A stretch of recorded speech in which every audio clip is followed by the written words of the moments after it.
Hello and welcome back to PA Chalk Up. I'm your host Manny, and today we have Tom Newman. How we doing? Oh, thank you so much for having me on. I appreciate it. No, it's all good. We've pretty much just had a mini podcast off air, which I'm super pumped about. But just to start off with, if you let us know who you are, what you do, and how you got to where you are. Yeah, so name's Thomas Newman.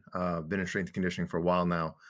Came up through being an athlete myself. I think all of us have the iron bug moment where we were super impressed with a coach that helped us early on. In my case, his name was Brian McDonough.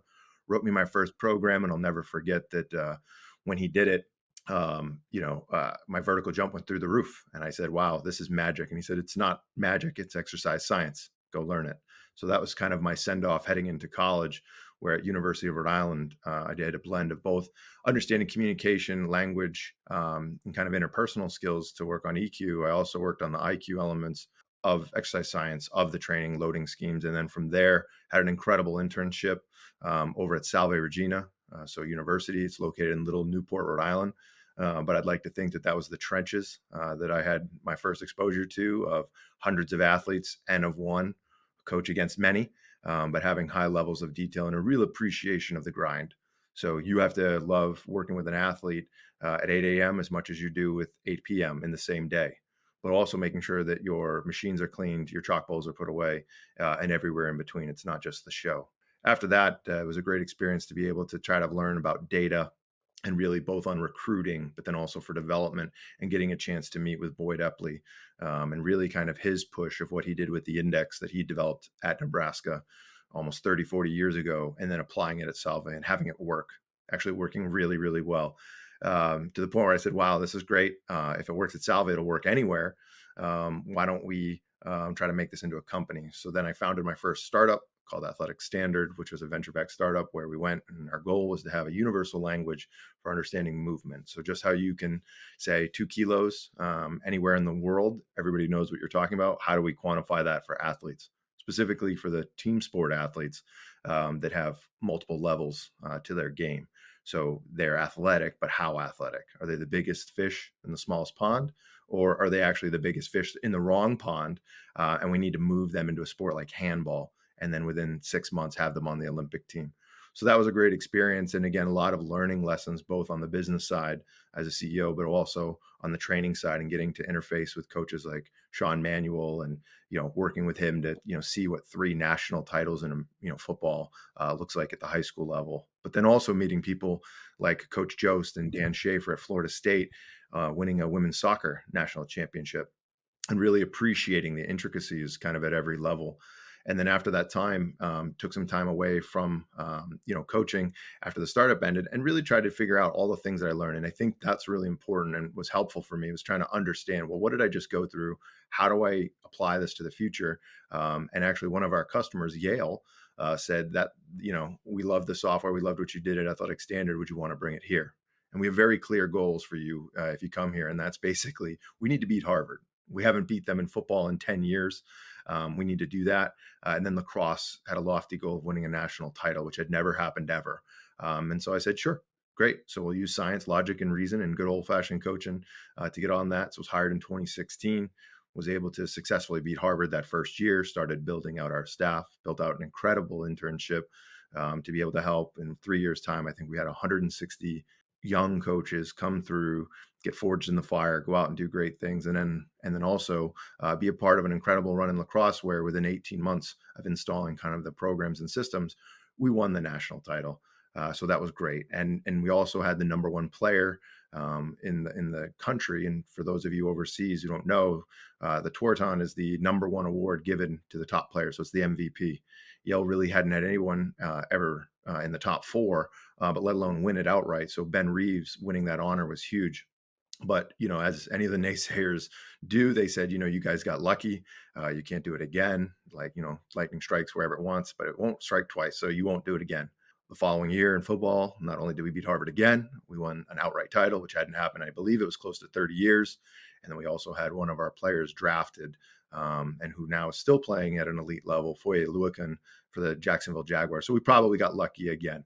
Well, following that next year, we go in and we start with the lacrosse team again. They make it to the Final Four. They make it to the finals. We did end up losing, coming in second, but that's not a bad runner-up year for something that should never happen to what is predominantly considered the Oxford and the Cambridges. The Ivy League is not really known for the athletics, but here we were competing at a high level year over year. So super excited about that and really getting a chance to do some of the most incredible team-wide coaching I'd ever done with an incredible staff that was tip of the spear. And I've said this on multiple podcasts. I'd put that 2018 2019 strength staff up against any team in the world.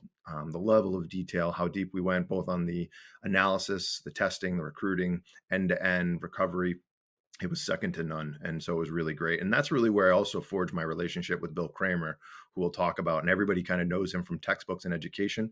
But you haven't lived until you've seen Coach Kramer come out.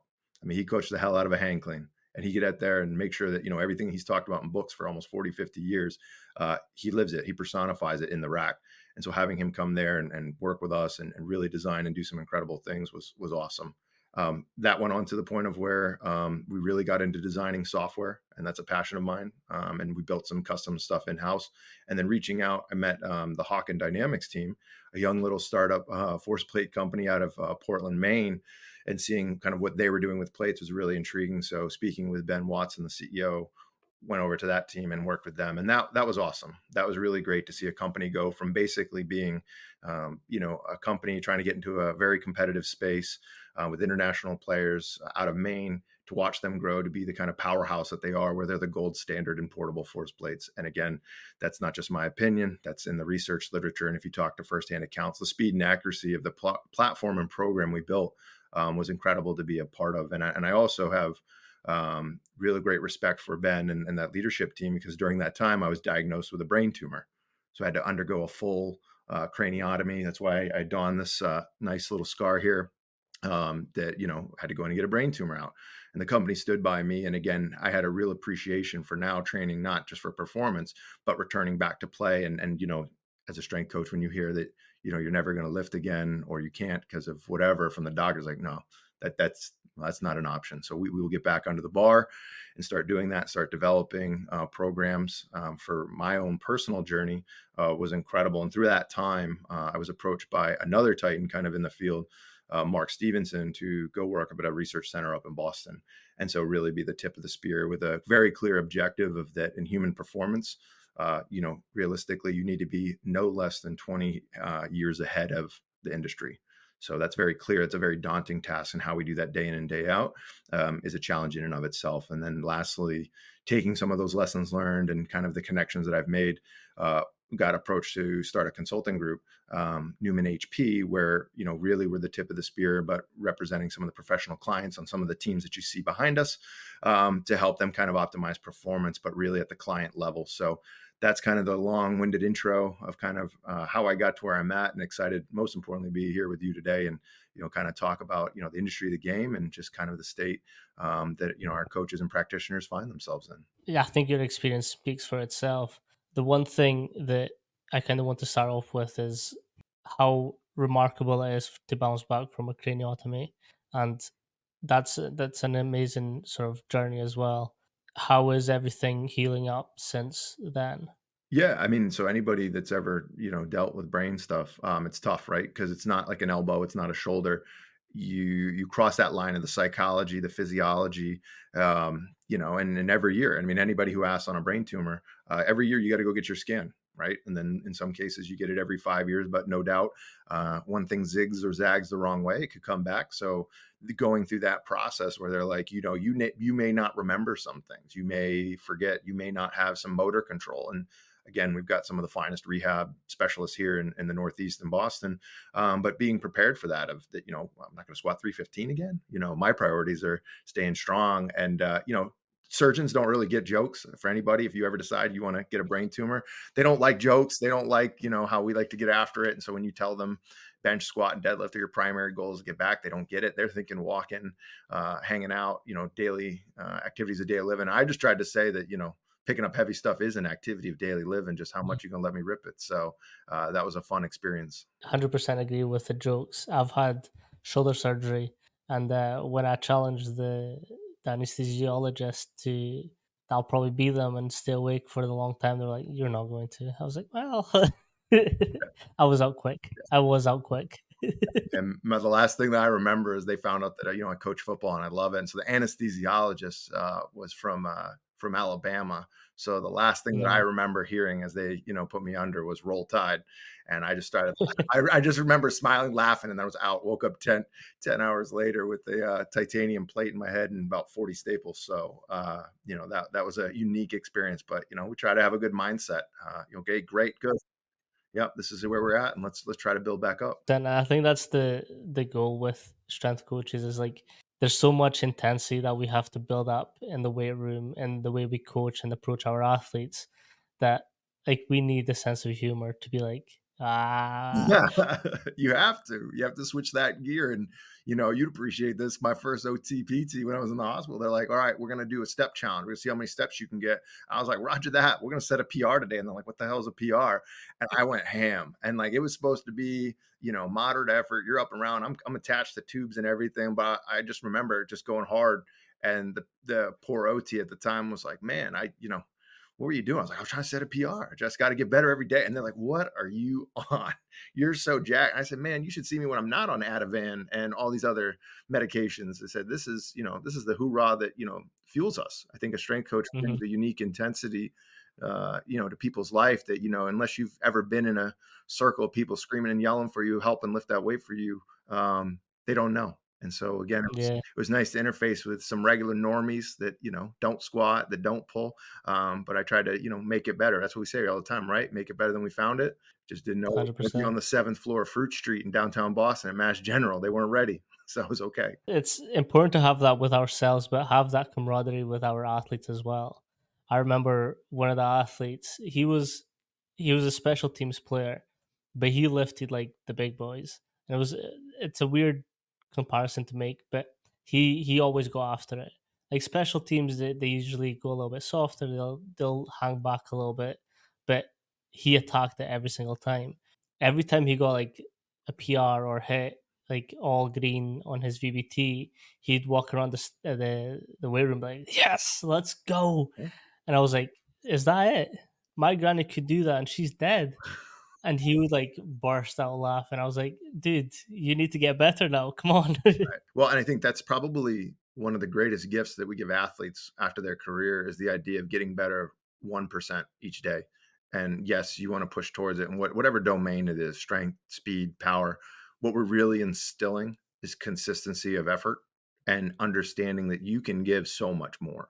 And it's very hard to have an elite performance by yourself. It's very, very hard because you can look to the guys to the left and right of you, that's going to motivate you. You can look at the women to the left and right of you, and it's going to push you a little bit harder. And we know that. We know that the way that the brain's wired, that those external and internal drivers, ideally you want both. But in general, it's why we have elite teams and elite performances come from those teams. So I think that as coaches, if we can instill that, that's why athletes often become leaders within groups. We know small group dynamics. We know how to pat someone on the back, kick them in the ass, do anywhere in between. And that's just, again, comes from the trenches of the day in and day out grind for the thing that you love. Because especially the higher up you go, you spend a lot more time doing the things that you don't love. That's the biggest difference between college and high school. You can't just show up. When you go to the pros, any of the guys that I work with, "Hey, congrats, you're a professional athlete." And they're like, "Yeah." And I'm like, "No, you're just a professional. It happens that you're an athlete, but at the end of the day, you're a corporation within and of yourself. You produce assets. Teams will pay for your assets or they'll trade you for assets. You're a tradable commodity within kind of the entire portfolio of whatever league you're in. So how do we reduce your liabilities? How do we increase your, assets?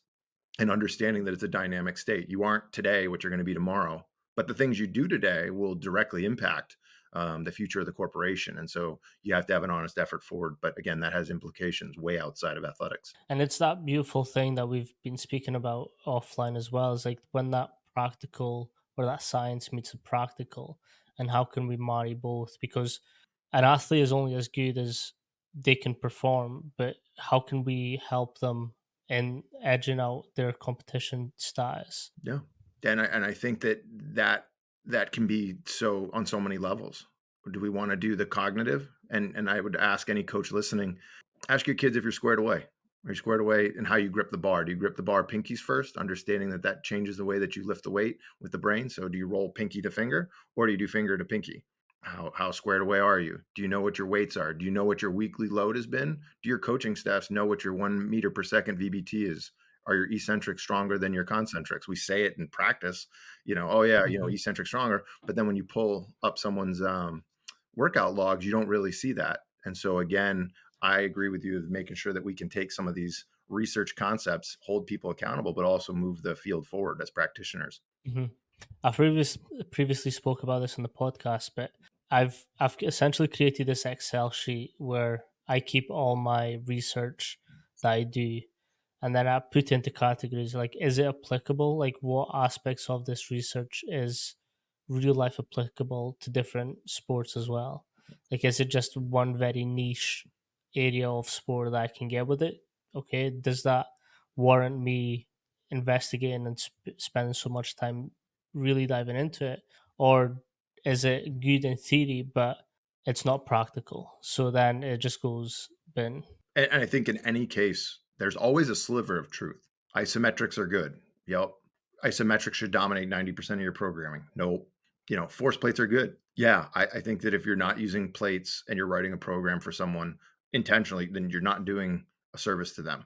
But as we've alluded to earlier in our conversation offline, just because you have a mass moving and momentum, impulse, power, whatever camp you want to fall into, I might have someone whose mass doesn't change over the course of 4 years, but they can certainly be different with nutrition and intervention. So it's very important that when we look, like you said in your research, you don't get myopic with it. You don't just go and say, Mhm. oh, this is the only way, because everything we do is a combination of subdomains that have to come together from the EQ side. So emotional, how's the person viewing this challenge or threat? To the IQ of the physics and the moment arms, and understanding what's that task, what's that specific thing that they need to do, and understanding that Ferraris suck in the snow.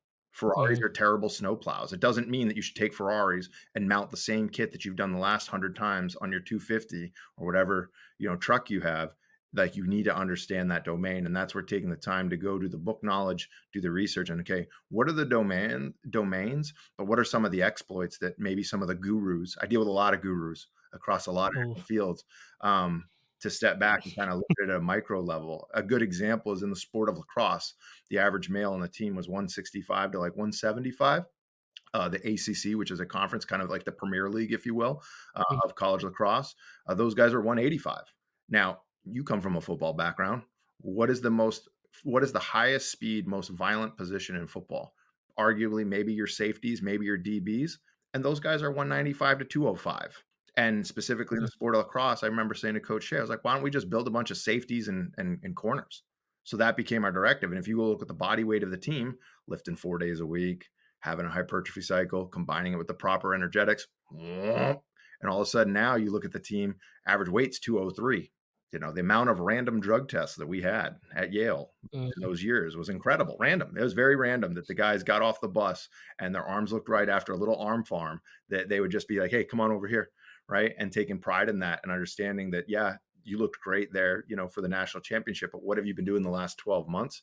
That was the final culmination of the product. But that was an exploit, because the sport of lacrosse, and I've told it, I've said it, I've been on teams, they don't lift. They're not known for being eating barbells and chalk and that. But I think that if you look at from kind of the Yale era on, go 2016 to present day, look at how much bigger these athletes are. At the time of this recording, the national championship is going to be right around the corner. Athletes are bigger. The floor has been risen. So the game will rise as well. But as a strength coach, and kind of everybody has a little bit of a scientific aspect to their craft, what's the exploit? What's the conditioning done in cycling that can then help, say your strikers? What are some of the things in tactical that you can do in decision making to help your midfielders? You know what I mean? So that's where we always have to be looking forward, but have a realistic understanding of, is this practical or not? And what's the thing that's going to make the biggest impact? 100%. And to go back to a point that we were speaking about earlier that you mentioned just now, is not just being strict with the same sport. Like, have volleyball athletes coming in, have volleyball coaches coming in, have these different elements of sports, because you're only as good as your movement patterns allow you to be. So if you get someone else that's used to more to different movement patterns, how can that help you progress your athletes as well? Yeah. Yeah, yeah, and I think that that's where specificity, for better or worse, has really, really damaged the career because 'cause we'll get someone. I always pick on track athletes, run fast, lean left. They get so specific that they become brittle, and again, thinking of kind of the aperture of a camera, we wanna zero in on our target tasks, but we also have to zoom back out to say, "Okay, well, you can't be so specific that you roll your ankle anytime you cut." And so what we try to do when we talk about training is that there's physical literacy that everyone has to do. Just like every mathematician still can write a sentence. Every English major can do 1 plus 1. Maybe they can't do trigonometry, but there's certain fundamental movement literacies that I don't care who you are. If any of them degrade to the point of now they're deficient, it's going to have a secondary level impact to the performance that you're trying to do. And it may take 6 months. I think we talked about this earlier, is that it may not hurt you now, but once you start lifting heavier weights or start running faster, that's where that exploit's going to become your weak point and make you the most vulnerable. 100%. I think as well the thing that has always stuck with me. I'm from a multi-sport background. I did football, surf, I did rugby, I did some running, not fast whatsoever, but I still learned how to run. And by being multi-sport, you kind of get movement patterns and you they switch over without you even thinking about it. That makes you that bit better of an athlete. Like now, anytime that I pick up a sport or I do a sport with friends and families, like I can just pick up quickly because I'm aware of these movements. So for me, it's always like originally you should start multi-sport and then sort of phase out into your special sport or specific sport. Yeah, and we know this to be true because young kids, athletes, or just call them just young kids, they learn languages earlier in life easier. So there's this open Mhm. opportunity. So the brain, biologically and kind of developmentally, they're primed to learn. So that's why they always talk about. We were at Yale, the School of Language. You have to know 5 languages to even be considered. Some people speak 16 languages, which is a whole separate topic because I want to know when they get mad which language they pick. Um, but their rule. Hey, I could shed some light. There you go. There you go. You got three. Your goal was to get 3 languages before 5. So 3 before 5 was their mantra. That if you can teach someone 3 languages before 5, the fourth, fifth, sixth, as many as you want, there's something that happens at the brain of a kid who's multilingual. And again, European nations are way better than the U.S. in making sure that there's a full conduit of understanding both, the wording structure, but extracting meaning, action, and feelings from it. Well, on physical stuff, it's the same way. When we talk about movement, there's engrams in the brain. Dr. Kramer talks about this all the time. Is that early young development, the cutting, the changing of direction, and I think Charles Poliquin mentioned it as well. Why do you want them to do jujitsu and wrestling at younger ages? Well, reactive strength, me pushing against you, is a type of strength. Me pushing, you pulling, me pushing, pulling, going into a third plane at the earlier ages, if their brain can figure that out, that's why wrestlers tend to be really great in football, especially in the offensive Mhm. line. So ideally, yes, you want to have some football experience in high school, but if you can give me a wrestler, soccer, or basketball player that knows how to move their feet, that wiring has already been laid down ahead of time for you. So I think you're exactly right with get in a fluid. So again, get into gymnastics, get into swimming, get into water polo, get into wrestling, grappling, anything where there's push pull with a bat and ball, where someone's throwing the ball at you, but then golf where you're hitting this object and you're doing it at the end of an instrument. All of that goes into your motor and proprioception kind of wiring that, yeah, now you get into 14, 15, your body's trying to figure out, do you need me to be a Spartan warrior or a banker? And again, Mhm. that's where strength coaches, if we can lay down some of the training density from the weight room, we can really have lasting impacts, not only in the short term of their career, but long term as well. 100%. And the long term as well. I've came up with this theory really early on in my career, but it's obviously true the more I read about it. Is like the more movement based activity that you do and the earlier you can get into strength and conditioning programs, the easier that growth spurts happen and you're actually in control of your body and you're aware of where it is in time, depending how fast you're growing. I'm 5'8", I'm not that tall, but growing through my growing pains and being the height I am now, I was able to adapt a little bit quicker because I got introduced to S&C when I was 13. Yeah, and I think that when you want to, I think your theory is correct, but you want to prove it. There's a device called a neurocom. So it's basically a moving Mhm, floor where you go in, and there's visual stimulus, and again, stripping the body down into just a machine. Your brain is the computer, and you've got these sensory things. So the pressure in your feet, the pressure, understanding how come I can give you a hockey stick, and then I can also give you a golf club, and just have you hold it and just spin it around in your hand. You can tell me which object's which. Well, how does that happen? So your touch matters, your visual. So near far shift, especially with screens, if you're spending all the time at 6 inches to 8 inches from your face, well, now shifting 60 feet mhm. out or 100 yards out, that's a learned thing. And so we can actually measure that. So I think you're spot on. And it's just a question now as a coach, what are you going to do with that information? Yeah, We can, it goes back to that movement literacy, which I kind of want to get back to. yeah. But prior, so English is my second language, and so I'm originally from Portugal. And you're 100% right. The earlier you can introduce languages to kids, the easier it is for them to learn.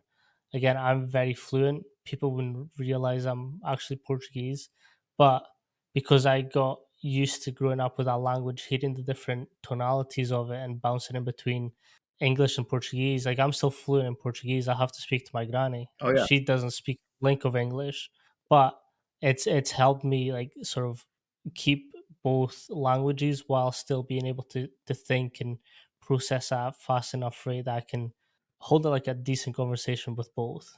Yeah. And that I think makes you more aware because I can tell you right now, I've never met your granny, but if she starts flipping in Portuguese, I'll know when she's pissed. I know when she's happy. And so I think that's another thing for coaches. A lot of time, and I laugh, you just got your CSCS, you got all the letters after your name. You're going to tell me about all the different limbs and this, that, and eccentric, da, da, da, da, da. But if you actually coach on the floor, most of our listening needs to come from body language and tone and inflection. How you feeling? Good, right? But now they're down, they're dejected, they're looking to the side, and I never appreciated that until during the time when I had my cancer and I couldn't train athletes, but I got to train canines. I actually got my CSCS in dog handling. So, and trying to Nice. train a freshman how to back squat and a poodle how to sit, it's harder than you think. But the difference when you train canine is if you're a jerk, and I think sometimes there's a little bit of a complex. Sometimes you get that 5'10", It's 185 the egos. pound male with the ego. Do that to a German Shepherd, you'll do it once because it's basically a chainsaw with four legs, and they will let you know if they think you're being fair.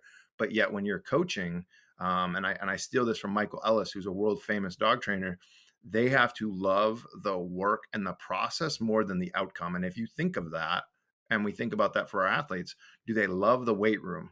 Roughly 115 workouts in the offseason in American football. Soccer, say it's year round, they're playing for a team. If you only love the outcome, so playing the game, you're going to struggle. And we've seen that because, again, there's so much preparatory resilience and training that needs to go on to make sure that you can have a 10, 15-year career or a 17-game schedule. So that's always stuck with me. And probably the biggest change in my coaching was I was always very organized. You're going to do this. Mhm. This makes sense, logic and reason, but having way more appreciation for the affect of the individual. And the individual today is going to be different tomorrow. An individual walk in, how you feeling? Feeling good. Force plate numbers are through the roof. We're good to go. We can train high heavy force or high heavy power. Got into a fight with, girlfriend. Mhm. Sudden change, right? And just like an emergency room, you don't know what's going to come in that door, but you need to be prepared in your preparation for the toolbox of, okay, this is a light strength day. This is a heavy day. And so flexible nonlinear becomes kind of the superior training paradigm because anybody that does block training these days, again, I get it, logistical comfort. I'm going to do this 4 week program. But can you imagine if you went to the hospital and they're like, for 4 weeks, we're doing hip surgery? Mhm. But I have a sniffle. I have a sinus infection. Yep, we're taking that hip out. You'd laugh at that, and you'd be right. Like everybody that needed hip surgery, it'll be great. It'll be the best plan ever. But then if you're missing those other ones, you can either A, do damage, or B, not prepare them, or C, straight up, just it won't work. Like it's not bad or good in the sense of further development. But in that moment, it was an inert kind of training stimulus. I agree. I'm always very much, again, as soon as an athlete comes in through the door, a fist bump straight away. and that gives me a lot. If they just like give a little half-ass, I'm like, okay, we'll monitor that. What's wrong? But again, I also think that monitoring comes from the way you speak with them, and again, like you mentioned, your body language. I'm very much. They're not sports scientists. They're not strength and conditioning coaches. So although I've got a degree and I know all my science lingo, they don't care. No. They're not. They don't give a flying fuck. So I'm not going to say, oh yeah, today we're working on your RPE scale and we're lifting XYZ for XYZ for this reason. No. They don't need to know. Just hey, we're doing squats today. We're working at about 50% of your max. Let's go. Yeah, and my expectation is as a coach, I can pull you offline and say, "Show me breakdown, give me your justifications." And again, people will say there's not one way to do it. Right, but there's also millions of ways to not do it. And when you go Hmm. through and you think about just with reps and sets, there's 10 to the 65th power of combinations that you can do. Now add exercise or any of the other acute program variables of selection and equipment and all this kind of stuff.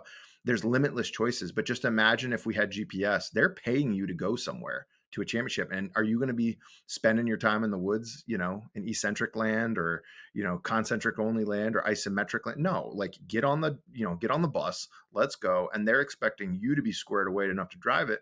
But then when you're on the bus, you can't be weird. Like, and I think a lot of Hmm. the coaches that get into the science and physics, they're just weird. Like they don't know how to hold a conversation. You mentioned at your football program, the first thing that the guys want to hear is what's up. And they're going to dap you up, talk about their day, get fired up. If you immediately launch into some novel about impulse and braking force, you're going to lose credibility. And that's where I think, you start seeing that like some of these people keep sliding off into the sports analytic role or the sports scientist role. I was like, man, I didn't know that was a thing. I must have missed the email because last time I checked, you need to know these things as a coach, but don't carve Hmm. yourself off to be 3 floors away that you're going to go and monitor the load, but yet you have no expertise in kind of Hmm. what that data means. What's the context, 100%. And data is only as good as what you can justify it to your athletes or the program. Yeah. Like, again, you can run a 420, cool, but does that actually mean anything while you're playing? Right. Like, it's good to have, obviously. You're fucking flying, but does that actually make you a good athlete for your sport? Yeah. And again, getting a 35-inch vertical instead of a 34-inch vertical has some questionable amount of impact. But being an 18-inch vertical to a 19 earlier on in the development probably has a greater. So, but we have this composite that makes up the athlete that you have to know that, and you have to know the context. And when you do testing, and I hate hearing the following sentence. Well, we looked at the data, we can fix you. We can whatever. So now you're the fear monger. You're trying to plant that little like mind virus that at any moment they feel a twinge in their hamstring, they feel a twinge in their whatever, that you're going to say, I told you so. And so that drives me nuts. And again, what you want is the team to work together and have the context. There were times where people were like, all their force plate numbers are down. This is bad. These numbers are going down. And I was like, well, but what block are they in? Well, what do you mean? Are they in a hypertrophy cycle? Are we in spring ball? Well, I don't know. That's not my job. No, your job, if you're going to represent data, which means you're representing the individual or department, you need to have context. And I'm going to tell this story, and my buddy's going to get mad because I know he wanted to tell it. But uh, if you don't know context, don't talk. And why I say that is that the story goes, soccer team going on the pitch. And so they're looking at GPS data. GPS is common, right? You probably had some guests on here talking about GPS.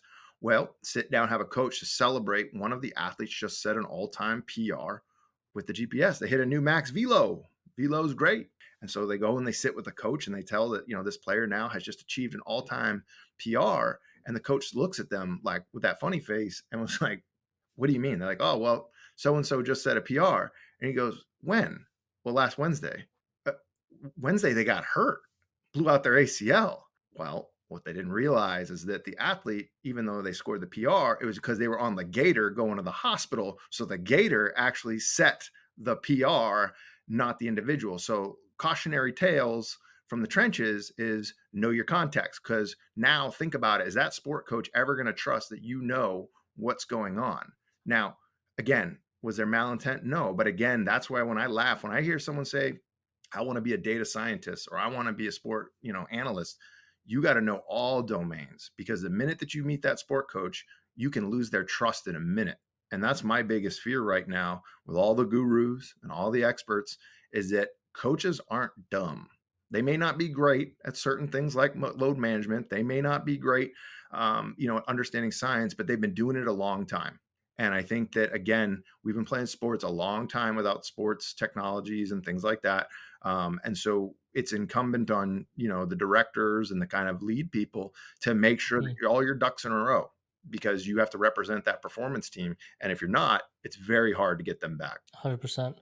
And again, I always look at this industry as in it's not strength and conditioning, it's not sports science, it's not sports psychology. We are all borrowing a bit from each element of it. And again, the effectiveness of a coach is knowing when to go ham, knowing to back off, knowing okay, he's having a shit day.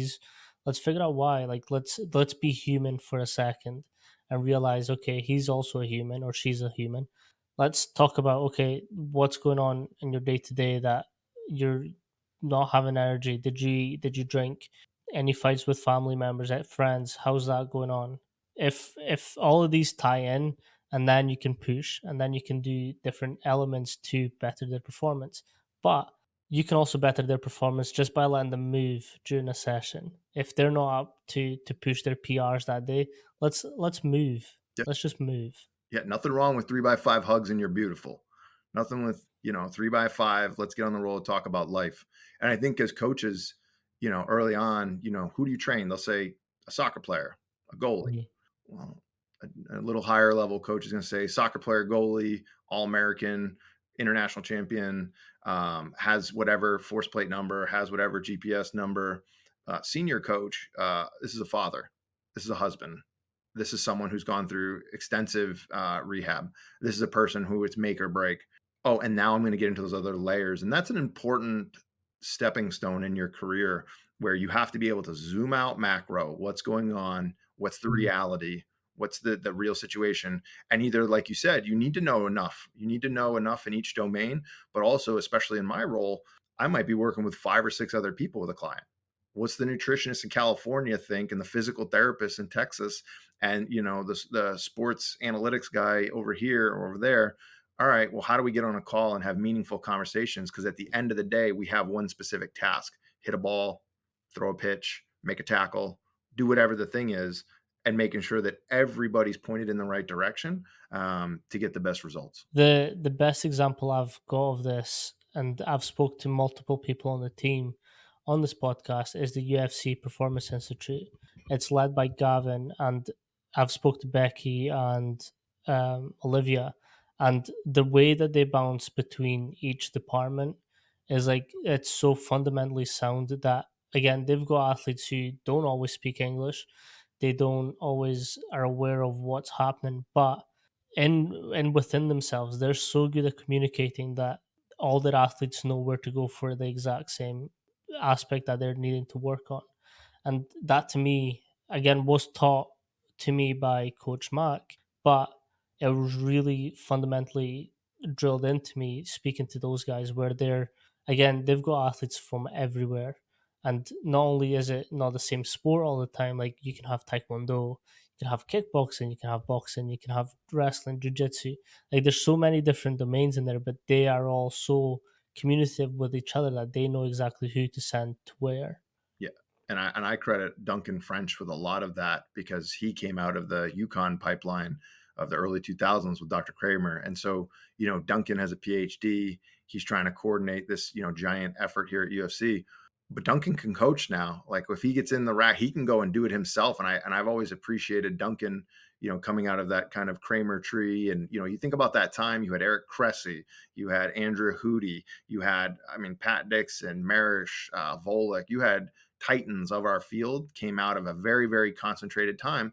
But that stems from Jerry Martin too. Like people should take the time to go back and learn the history of what was created in Yukon during that time. Because Coach Martin, and Dr. Kramer will talk about this, he would go give a presentation. Coach Martin would turn around and say, okay, now that we know the science, how do we use it to our advantage? So you add this catalyst, like a catalyst of the injury of the industry for years, where there's just stuff that isn't written down, that isn't talked about, but you go ask Pat, or you go ask Joe Staub, or you go ask anybody that was in that time, if you could have been a fly in that room, that was history.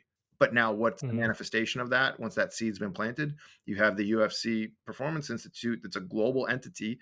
And again, as it relates to fighting and combat, I don't know, and maybe you could help me. I mean, is there anything in Europe or globally that compares? What they've built there kind of is the kind of gold standard. And I would encourage anybody listening. I don't know, man, if you've seen the pamphlet that they wrote, the UFC handbook, where when you want to talk about the standard for understanding your athlete profile, they have got it down to by weight class, by power class.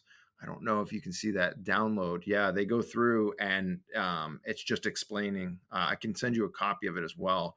But where they go through and they break down what's the physiology, what are the bioenergetics, how many strikers versus grapplers. Like I want to say it's close to 100 pages. And that's just fighting. So if you're at a university with 30 teams or 15 teams, that in theory means you need to have 15 books 100 pages long. So what does that look like for golf? What does that look like for Mhm. a triathlete? And again, what's the surface level knowledge versus what's the really deep knowledge to go in and say, wow, the bicarbonate buffering system is really important. How can I leverage that for offensive linemen, compared to what I would do with my wrestlers? And that's really where the magic happens, where you can kind of really find opportunities within the athlete composite to be able to train people up or recruit differently. I kind of want to back up a little bit and talk about the movement literacy that you were talking about and how you identify it and break it down into sort of different elements that apply to different sports. Yeah. So obviously we've talked about pushing and pulling. So your understanding, so I don't know if you know the concept of, we just talked about this at the center of the center of pressure, the center of force, Mhm. and the center of mass and how they interact. And so understanding how that cone moves.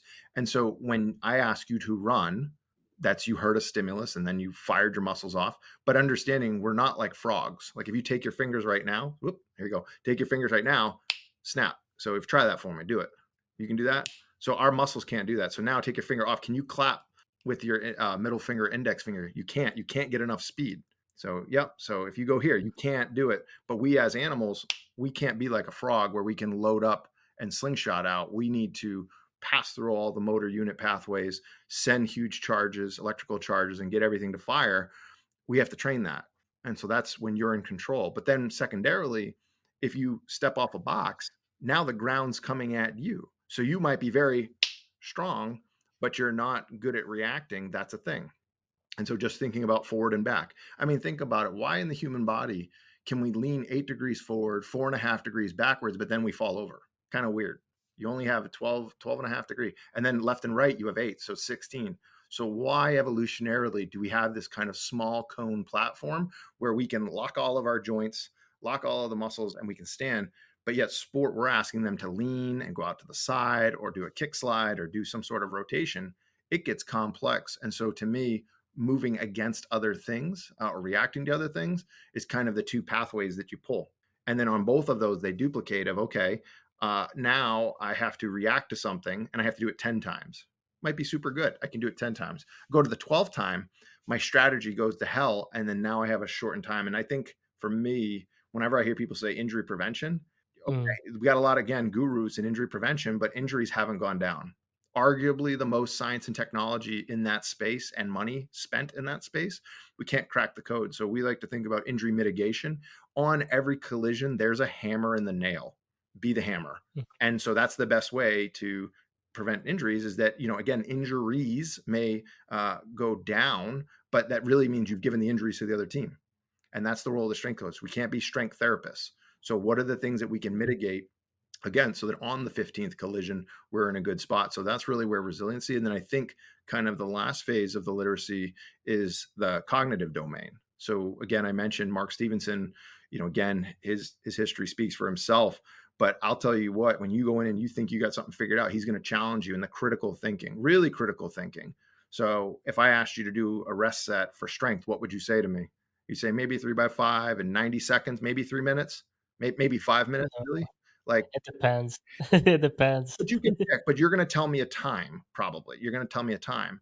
Mark, his challenge is, okay, well, what if instead of time, it was you need to do a cognitive task? You can go when you're done with the task. Well, suddenly now I'm gonna do, say, 5 triples. You're gonna have 3 minutes rest, but you can't go until you do this math problem. Count back from 1,000 by 7. When you get to 300, then you can go.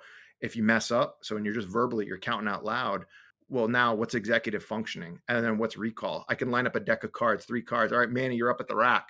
Look at the cards, turn around. Cool. Start your set. How many black colors were there? I forgot. Oh, I was looking at the numbers. I wasn't looking at the suits. I was looking at the colors. I wasn't looking at the orientation of the cards. So that's where, again, you think that you've reached the kind of pinnacle of training. There's so much more. And so pushing it to a whole nother level of being able to really push the body, that's the literacy we're talking about. And I think that Mm, even the stuff we've talked about, that never ends. So you could have an elite athlete with 10 years training experience, but they can't touch their toes. They can't do a pull up. So I would encourage that, yes, we have a target. We know what we're going for, but left and right, we never, never, never, never get so narrow in our base that the pyramid falls over. mhm. The most shocking one to me was I asked an athlete to do just a forward roll, couldn't do it. Mhm. I was like, "You're a national athlete. You cannot do a forward roll." Yep. Like that to me, it was like it really narrowed in the thing of like not everyone's able to move the same way. Yeah. Yeah. And I would just say that, the athlete's probably going to say, I'm a cyclist. Why do I need to know? Why this? And again, you don't want to go crazy with it. But if there's any chance that there's a thing, and I always, revert back to say rugby. Oh, there's rugby form and but also you're getting up off the ground. I can't remember if it was Eric Mhm. Cressy or Dan John. One of their workouts was lay on the ground, stand up, get on your belly, stand up. If you go watch an NFL game or like the All Blacks, how they interact with the ground after contact is very different than people that fall down and look like a sack of potatoes.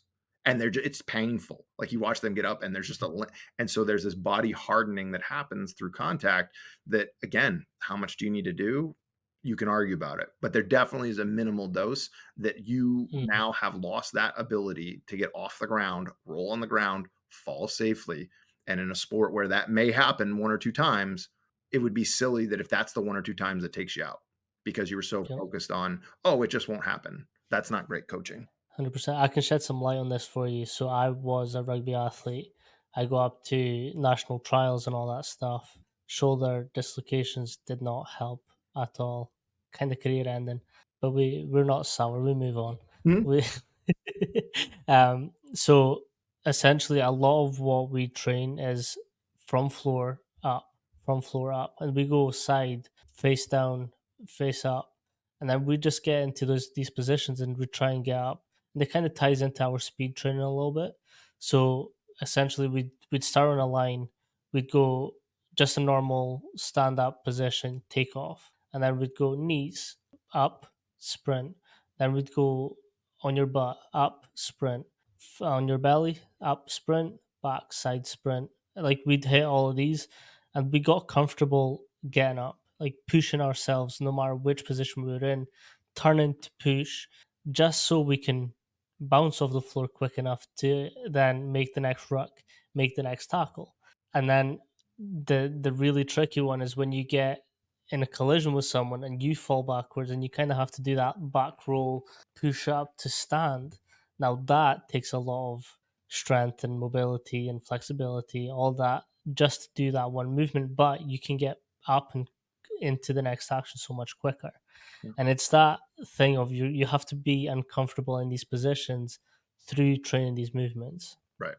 And I mean, let's be honest. If you think back in the history, where did gymnastics originate from? Do people know? It's from combat. If you look at through that time and you start looking at there's a nice paper out of Kentucky. So it's the history of Army physical preparedness and training. It's not the exact title, but you can look and find it. But it's about 500 pages, got a green front cover. But you go back to the Turner gyms and the kind of stuff out of Germany.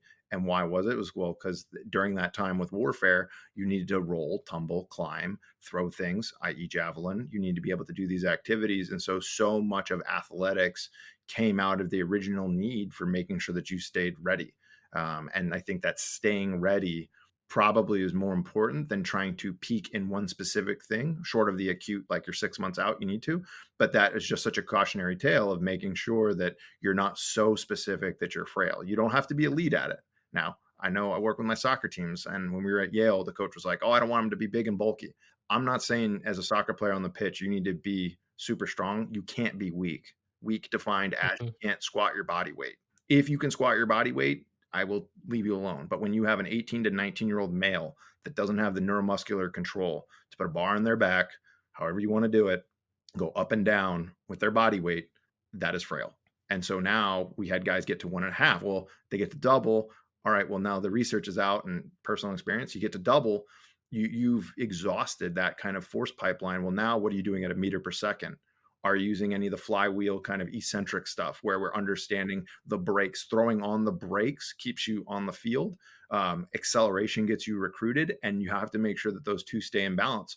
So not uncommon at Yale, and Coach Tofi, I think you know him.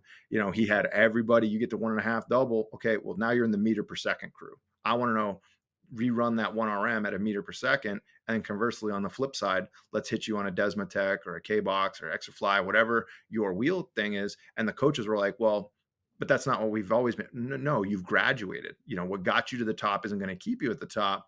But breaking it down into simple understanding, steps that they saw positive results at a body weight level at 1.5. Well, but coach, now we need to, obviously we don't want to go down again. But we need to now focus on these other domains to stay up top. And so that's really kind of how, when we think about keeping that literacy, that's how you can maintain it, but also prioritize towards the task as you get further down the development line. Yeah, that's something that I kind of want to get into is that meter per second rule that you've said you graduate from. So you do your 1 RM, you can do then body weight easily enough, and then you graduate that to your sort of meters per second. If you explain how that went about and how it's actually working in real life now. Yeah, so we know that when we think about strength, everyone's how strong is too strong. Where does it start and stop? And again, when we say these numbers, we're particularly thinking about team sports, power sports. I don't claim that this will apply to marathon runners, but thinking about in your main kind of powerhouse sports, we get them strong. We get them to double. Now, my buddy at the time, Dan Schaefer, who I mentioned down at Florida State with Coach Jost, started experimenting with GymAware and Tendos way Mm. back. Like we're talking 2010-ish, 11-ish, before it was cool. And so what you notice is that, wow, they are getting stronger, but not in the way that you would think. The numbers are going up at a meter per second, but what we're starting to see is that, maybe they can do 30% of their max. Well, now they can do 50% of their max. And then where's power? You can argue wherever, but call it 60%. Around 60% was where they started to not go up. All right. So now I think of that as a transmission. And what the sport coaches really see is that first step explosion. And again, power and speed are percentages of your max. But if we go to grade it out, what we see is that there's a huge carryover. And I'd love, if there's a scientist listening, you could probably extrapolate that meter per second. The time to extend the hips is probably about 0.3 of a second. Well, go look at out of the blocks. So some of Ralph Mann's work and some of the other track stuff, you have this kind of amortization or coupling time where you have a certain small window to apply force. Sport is played at roughly a meter per second in your start, stop, continue kind of sports. And so in that first step, the coaches were right. I mean, sport coaches are great at seeing patterns. This is good. This is bad. But what we found out was we got a lot more bang for our buck by making sure that, yes, let's get you strong. And again, teach you Olympic lifting, teach you meter per second stuff, whatever. But as soon as we crack that 1.5, plyos become really important. And the way that you accelerate becomes a huge valuable tool. And especially in a sport like football or like a rugby prop, The guys that Hmm. like to lift heavy probably don't like moving fast, and or they'll do it begrudgingly with little enthusiasm. But when now you put a number to it, you can go in and say, yeah, no, you've graduated now to I want you to rerun the table and push that meter per second up as high as you can. But some magic really happens. And we joked that, Dan was the one who first kind of brought it to my attention. We called it Schaefer's Law. And I wrote a blog post about it. And I don't think it's up anymore, but I know one of his students 10 years later was like, oh, have you heard of Schaefer's Law? And he's like, what do you mean? He's like, well, the meter per second of your body weight. And he's like, Tom. So he calls me in and like, I was like, yeah, but it's true. We did it at Yale. I mean, one of our top linebackers, at 230 pounds, he squatted close to 500. So even in excess of double, he was a strong cat. But then we had a meter per second and it wasn't very high. I want to say it was in the low 200s. But then seeing a 230-pound individual then move, I think 365 or 370 at a meter per second, the bar is crying because it's snapping so hard. He goes out and leads the nation in FCS tackles and sacks. It's just different. And so that's, the difference between a pickup truck and a Lamborghini. Both have 400 horsepower. Well, how they express it through that meter per second band is critical. And it's an easy way for coaches. If you go and you see that someone is strong, but their meter per second is like 20% of their max or 15% of their max, clean that up 3-4 weeks, just get the pistons firing in unison. You can really see huge, change and turnover as it relates to on-field performance. 100%. This is actually something that I've been tinkering with. I've got a sprint athlete, and we're working on his horizontal sort of starting off the blocks, um, and it's fascinating. So when we started, he was like snapping through, and obviously we need to get that moving quick. But it's that thing of how quick can you go from point A to then point B. But it's kind of like you're going this way to then up, and it's the forces are so there's so much force going on that you need your highways and your country roads. That's the best way that I've heard being explained. It's you need some athletes to be fast. Their braking powers might not be great, but we can work on that. So you need to then fill up buckets in these athletes of, okay, you're a slower athlete, you're maybe an O line, D line, but you still need a certain level of speed. You still need a certain level of power. So let's put some of these extra things in your bucket so that you can keep up with the demands of the sport. Yeah, and I would say my 3 go-tos for the power athletes, one, what is your back squat? And again, whatever it is, whether you 1RM it or, you get, 2 or 3, but you have a high confidence of what that maximal force is. What's their meter per second as it relates to the max, but then also to their body. And then the third one is on the front squat. You have 10 reps as fast as you can, and you're going to have to strap it down. 10 reps as fast as you can. What is that weight? And so that Mhm. what is that weight? If you have those 3 values, then I can get pretty good insight into what's the next lever we're going to pull in the next training block to be able to kind of make you better. Yeah. What would be some of your rep schemes to develop these different elements? So strength, my favorite all time. And again, it deserves a podcast in and of itself with Dr. Kramer. The most aggressive rep scheme that I know that when we ran for strength that consistently produced 80 to 120 pounds increase in 1RM per month.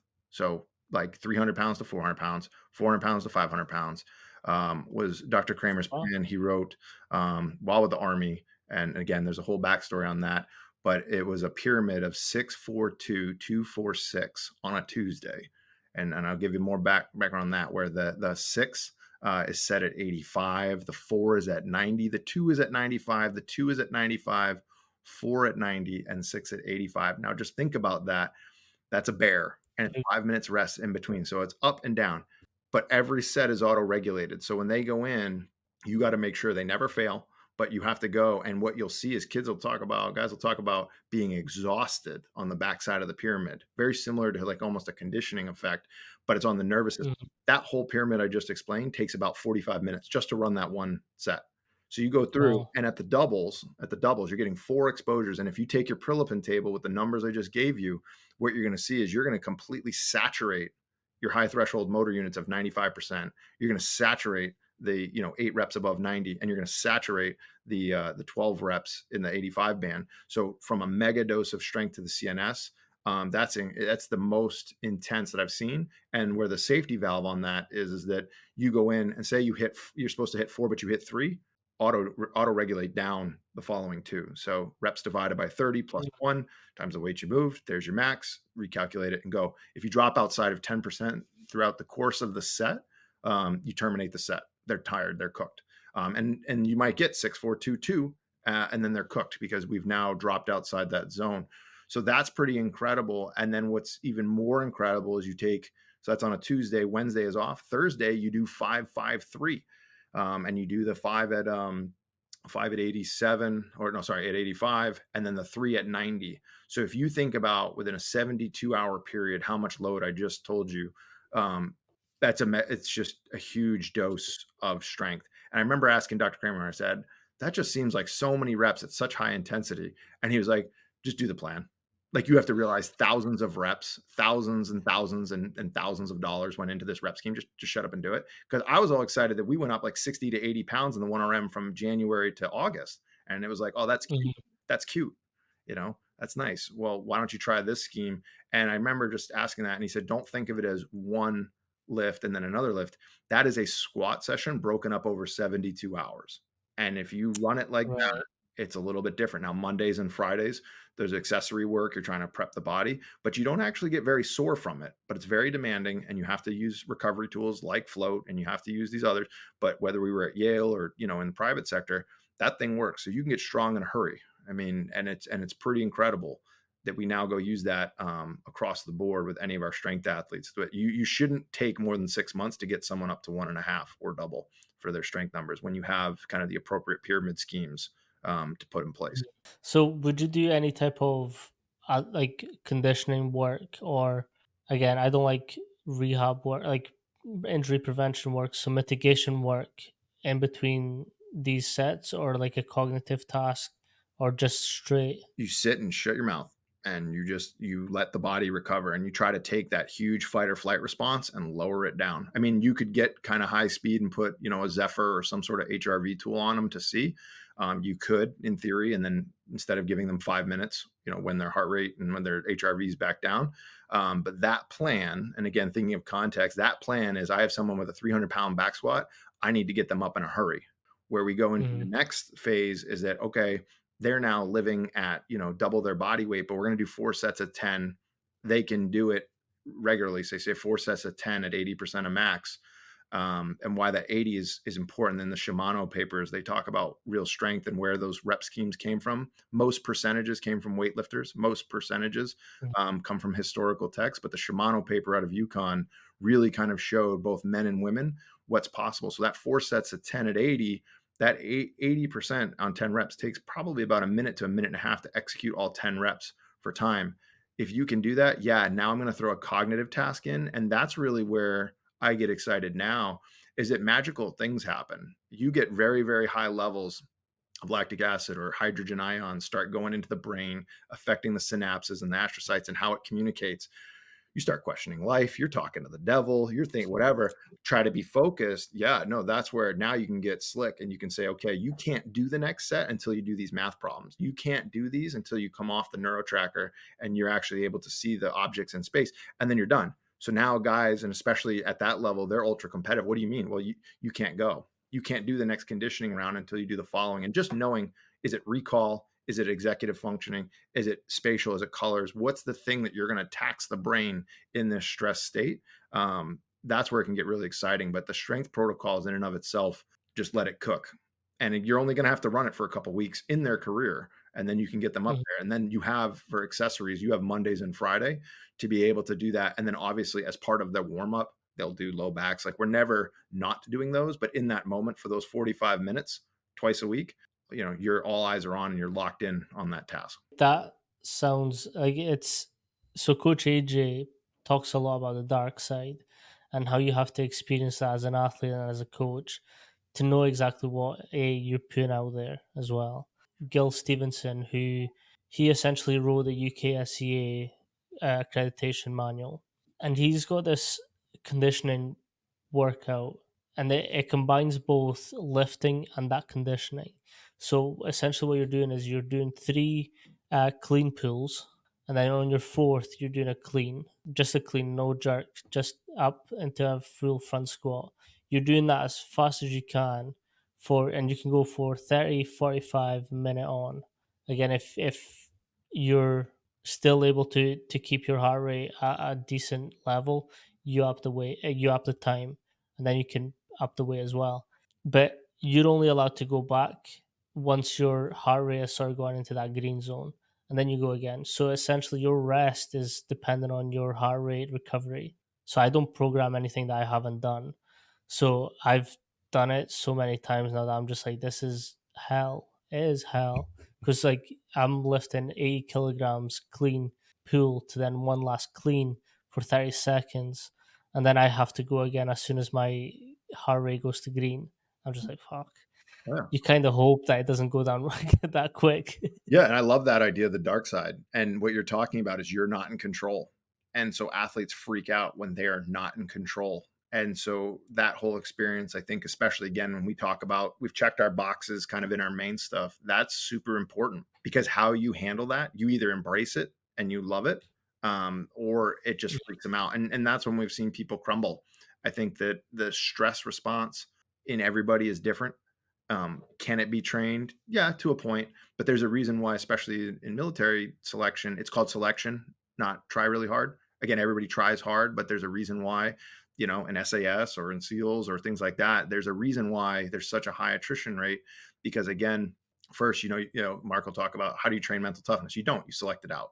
But now you're mentally tough. We get that. You're not going to quit, but can you cognitively perform? And there's a lot of papers that look at like right now, if I asked you to run a mile, would you do it?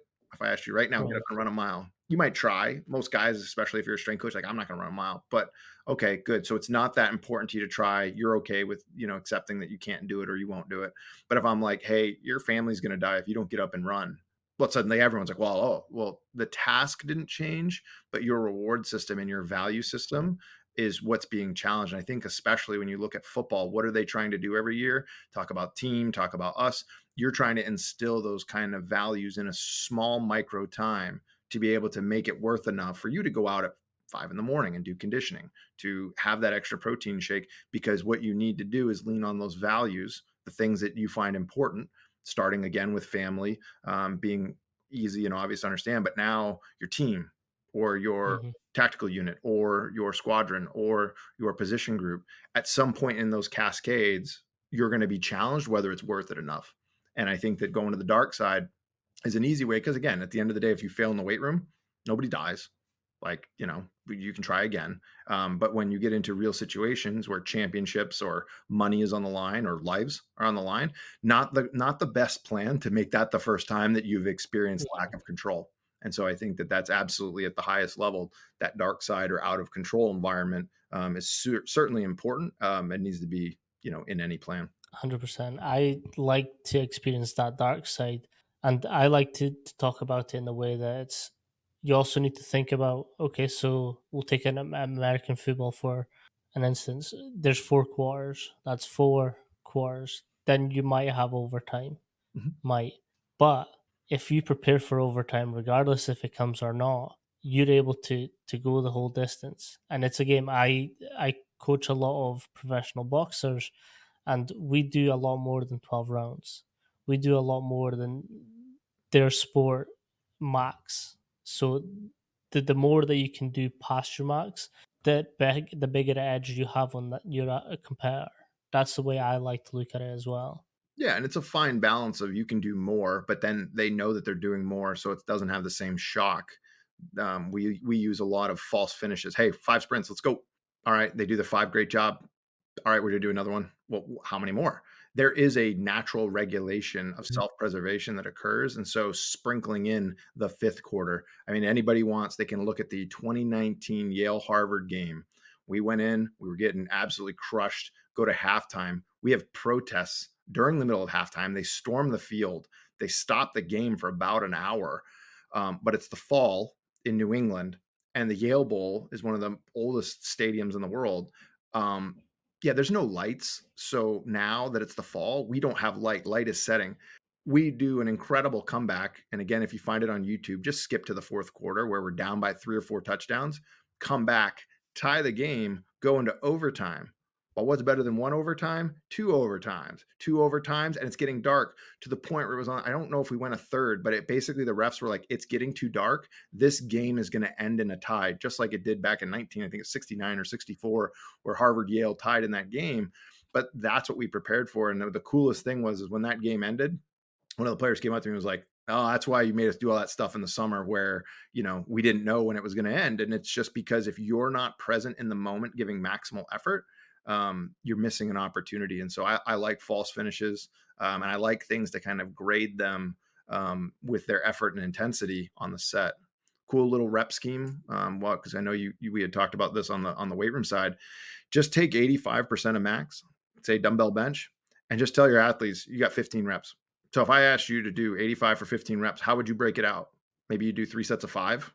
Maybe a freshman does, Mhm. whatever, how like a couple doubles, some triples, whatever. Just run the INOL on that, run it back until they go and do it. And the other rule is that, hey, if at any point you do a set where you hit at least 8 reps, you got to go up 5 or 10 pounds.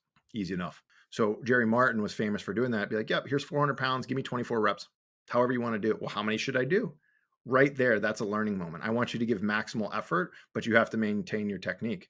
But what you'll see Mhm. is that some of the athletes, they'll get the work done, but they're cognitively going to do it at a much lower intensity, both interset and across the set. And so that was a really great tool for freshmen to say, when do we know that you're ready? That you go and you try to Mhm. hit 8, you try to hit 8, you go to hit 8, but you get into like 4 or 5, your technique's trash, you cut it short. Great. Because that's what we're trying to do, because it's a razor's edge. We don't want them just to chase the number and hurt themselves, but there's also a realistic comfort level. And you know what? Some days you have to send it and you just do 7 sets of 2. You're still getting the exposure, but I think that that's a really helpful tool for coaches. Again, when you go to the dark side, it's a slippery slope, where it can get out of control. So anytime, whatever your scheme, whether it's conditioning or strength, my first question is always going to be, well, what are the safety rails? Like, what's the cutoffs? Is it below, like I mentioned before, if you drop it outside of 10% of the max of the targeted weight, you're done. Conditioning, if you're below 80% of the threshold, you're done. Whatever it is. And so that's an easy way to make sure that you can train very, very, very hard, but be safe. Because unfortunately, every year, people pass away in the summer because the conditioning was inappropriate to their preparedness. Mhm. And that's, again, when you have a 40-man or 100-man roster, not everybody's ready to go that day. You need to know how to flip it, have an alternative that's still going to move them forward, but not put them in a dangerous situation. Yeah, just to touch back on that rep scheme, if you're giving that athlete sort of 15, 25 reps to go and do it, are you also hoping that that teaches them that self-reliance? Okay, I need to manage this the best way that I can for that specific movement. I mean, yeah, you're getting deep on it. I just wanted to know, would the kid actually go for 8, or would they go and try to take the easy route, and not right or wrong, but it's a really interesting thing, because what are most athletes used to? Go do 3 sets of 10, go 3 sets of 8. You got an RIR, RPE, whatever thing is that, again, that drives me crazy. You can't tell me you have a 6 or 7 if you've never been a 10, but just go and do you. Because I'll tell you right now, how many wide receivers did you have that always, gave a 10 effort? And I'm like, well, just for clarity, a 10 is giving birth. 1 is nothing. Like, you are not doing a 10 here in this, minivan clamshell station. So I think that when coaches start relying on any of the auto regulatory things, yeah, it's good for subjective feedback, obviously important. How are you feeling? But then you got to look at the numbers. And also, if you're saying that this set is a 10, but we're doing something with a low, RPE, like that might be a behavioral thing, less a physiological thing. So how to approach it. But no, on those rep schemes, to answer your question, I want to see how they tackle it. Ideally, they go for 8 and then they go for 8 again, but they only get 6. Now we're at 14. Then they hit a single on their third set. Or, they go in and do 5 really good reps for 3 sets. And like, that's all good. But I just try that. Take a group of athletes and just do that. Just pick an exercise, say, get these reps done however you want, and just see what their scheme is. See who's like, yeah, I'm going to go for broke, and others like, what did you do? What did you do? How many Mm, should I do? Again, there's hesitation. I just want you to give maximal effort every single set without fear of consequences. That's all I'm shooting for. yeah. So I was thinking a bit too deep on that. Man, but that you're going to advance the field. Again, where my brain stops, maybe yours continues. But what I can tell you is it's really powerful, especially when you're, Mm, and again, pick something simple. Don't make it, a single leg contralateral, press reverse line, like just push ups. Give me 50 Yeah. push-ups, give me pull-ups, or give me 25 pull-ups. And then the first thing they're going to say is like, I can't do 25. Well, yes, you can, right? How many times have you told people, give it a shot? So again, that's really more on the psychology portion. And especially early on in development, you have less tools in the toolbox. It's a very straightforward path of, we need to get you stronger. We need to work on these kind of basic things, but throw in a couple of those sets where you let the athlete choose. It goes a long way. And I would tell coaches, spend more time listening to the conversations that come out of that than just the, Mm. well, what do you mean? What do you think I should do? Is your athlete looking for gratification? And again, if it's a private sector, his mom, dad, like what's their support structure like? What does this athlete see value in? Are they coming to you? Are they like, nah, this is BS. Like, I don't care. I don't want to do this. Da, da, da. Just tell me what to do. All right. Well, when we're on the pitch and it's, we're getting ready to go into, like, do I have to tell you what to do then? Or do you take the initiative to make the people around you better by leading by example, which is what we're shooting. Yeah. No, that's a good way of thinking as well. Like I'm thinking about back to when I was making my first programs and my coach was coaching me. And it's that thing where he after my first year was up, he was like, you're in charge of your program now.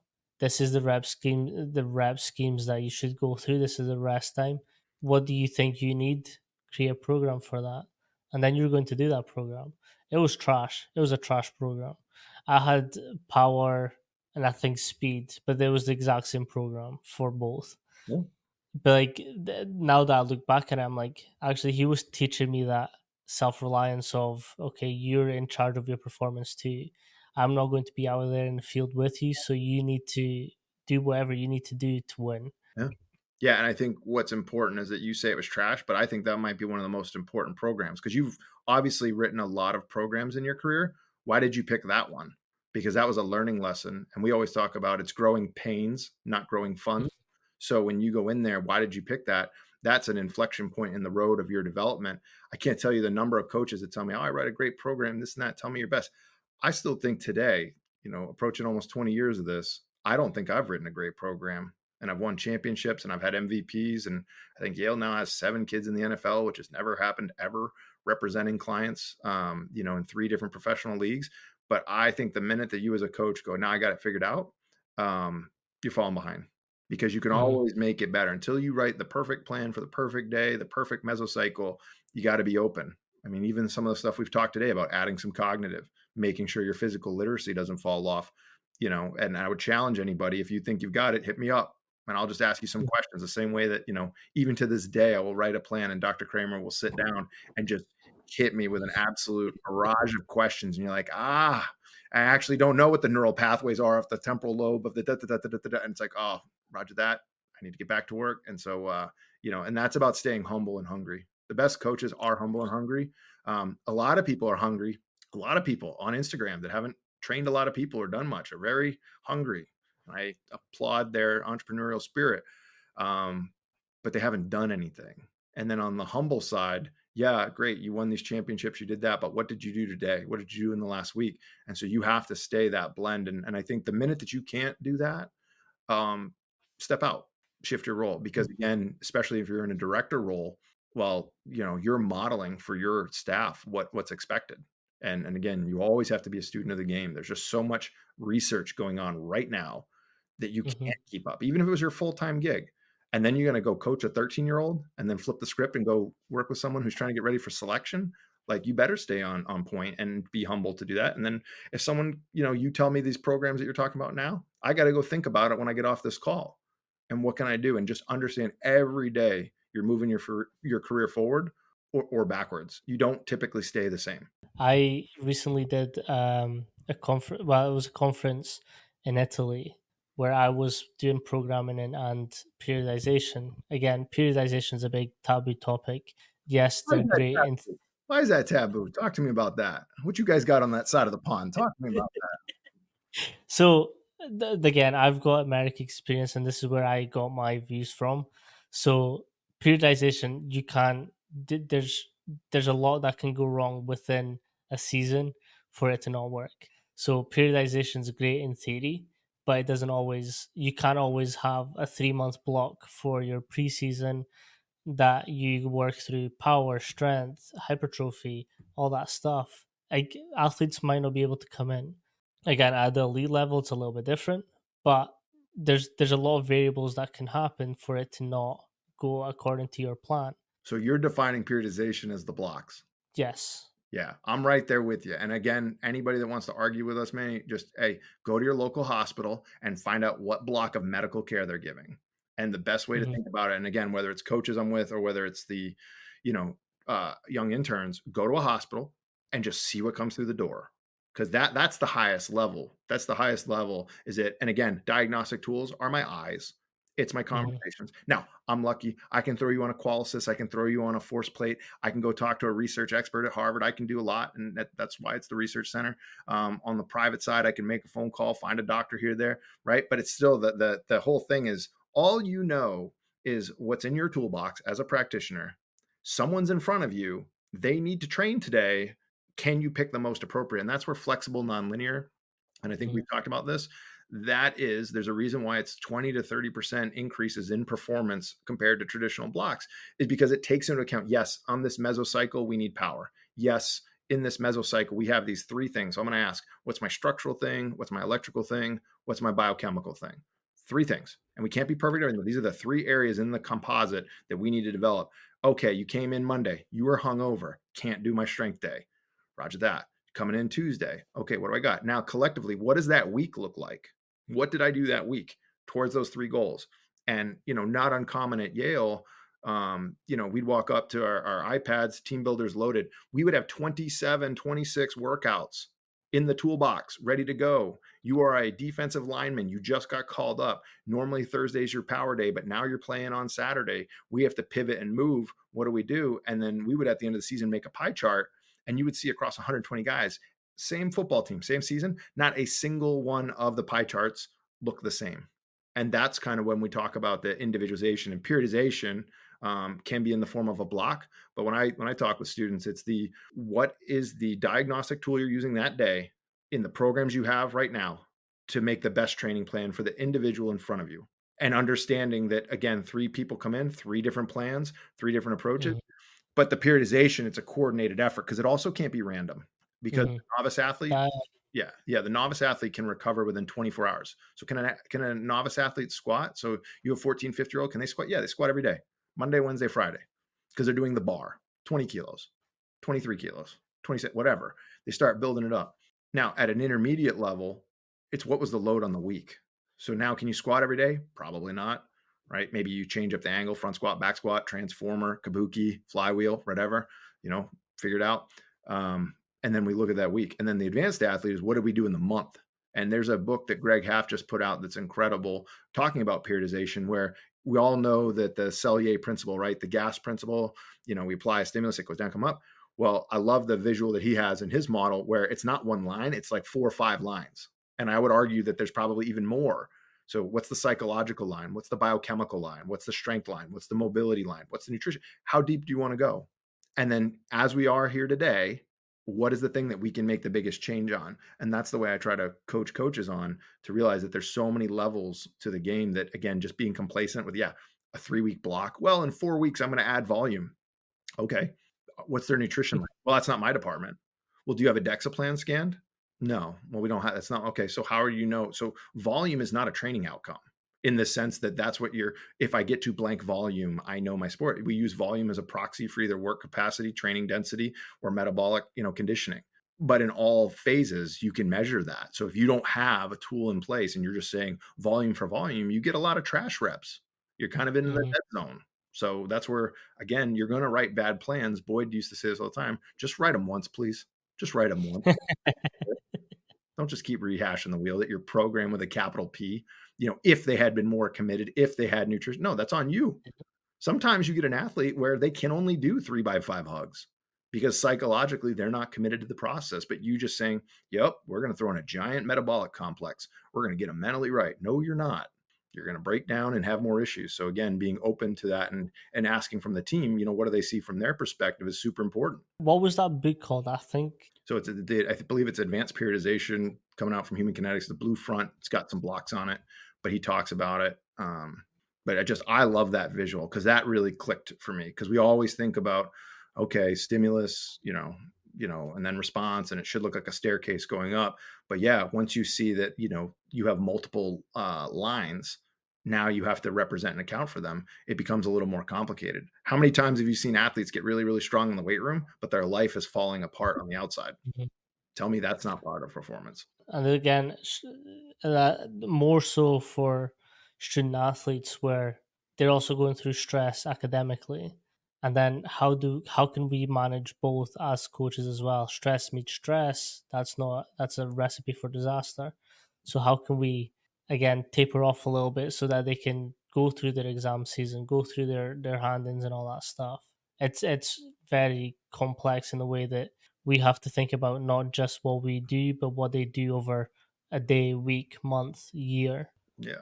Dave Granito, work with him at the center, and he talks about, performance is two parts. It's training and recovery. So if I ask Hmm. you right now, can you explain to me your training plan? So you're going to talk to me about whatever. Now I say, can you explain to me the recovery plan?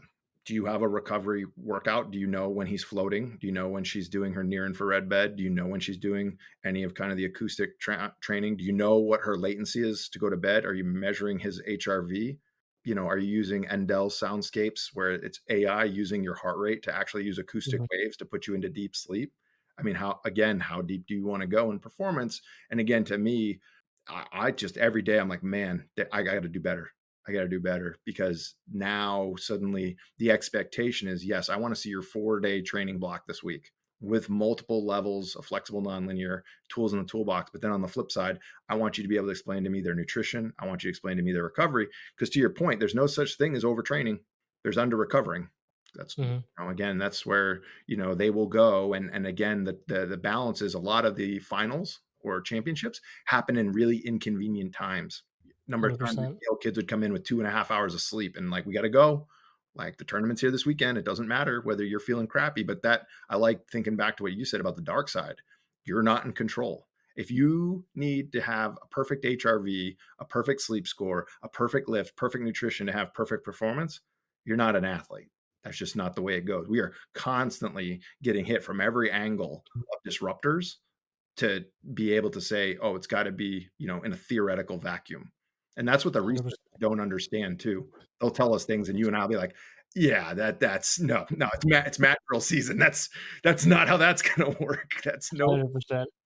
There's also a theory that I've coming up with. It's sometimes your best workouts or your best performance is when you're fucking tired. Mhm. Is when you've just got nothing else to give, but you give it that all for that session, and you hit PR, and you do something that you've not been able to do before. Yeah, I mean, the Russians used to literally keep their weightlifters up the night before and not let them sleep. Now, I'll tell you, at Yale, it was funny. We'd measure vertical jump every lift, and we would have some of our best PRs during exam season. So they would jump, and again, they're Mm. they're running on the fight or flight response. They're going. But what I would say is that everything has a cost. So if Mhm. you have today, you need to perform right now. We can do whatever we got to do to get that performance. But then secondarily, as a coach and a practitioner, we know that now we had these great results. We on the backside need to do extra recovery. So maybe it's a Friday game, but then Saturday, Sunday we have off, or we double down. Hey, you got to float. So every time you set a PR, you got to float. And we had 2 float tanks in New Haven. We could send guys to be able to do that. And I think it's just important that as you're pushing the envelope, it's a super razor's edge of overtraining. And if I gave you wrist straps, you can lift more. Mhm. But now I need to make sure that your technique is extra good, that you don't roll your back out, because where your grip on a double overhand RDL, deadlift, row would give out first, we have now strapped you into the device. So as a coach, I would say, hey, you can't wear wrist straps until you can pull 500 pounds. At 500 pounds, you have enough technique, but then it's going to be, I'm watching you like a hawk. And then we need to have an understanding. If I yell, drop it, I don't want you to push to get one more rep. Roger that. Okay, great. And now let's go. And then we had guys pulling the house. So again, you just got to make sure that you have, every time you're pushing the envelope forward, you have the safety mechanisms in place that you or your staff can put in place to make sure that people don't get hurt. I'm a very strong believer of only giving these aids when they're getting to a max where they physically can't hold it anymore. Belts, straps. Like I'm a big believer in if I'm not over 100 kilograms, I do apologize. European I get it. kilograms. I get it. I get it. If I'm not over 100, 120 kilograms, I do not strap myself into that bar. Only after that I strap in, because that's when I'm starting to to get that peak weight for me. Same with the squat belt. I will only strap into a squat belt once I'm 130, 140. Other than that, I do not peak, because I want to rely on my own body to control and lift that weight by itself. Yeah, and they people go back and forth. My whole thing is that again, within the domains of football, of rugby, a lot of those loads aren't at powerlifting levels. So if you weigh 200 pounds, or let's see, I'll try it for you guys, like the 100 kilos or 200 kilos, and you're a 100 kilo guy, you should be able to do double your body weight.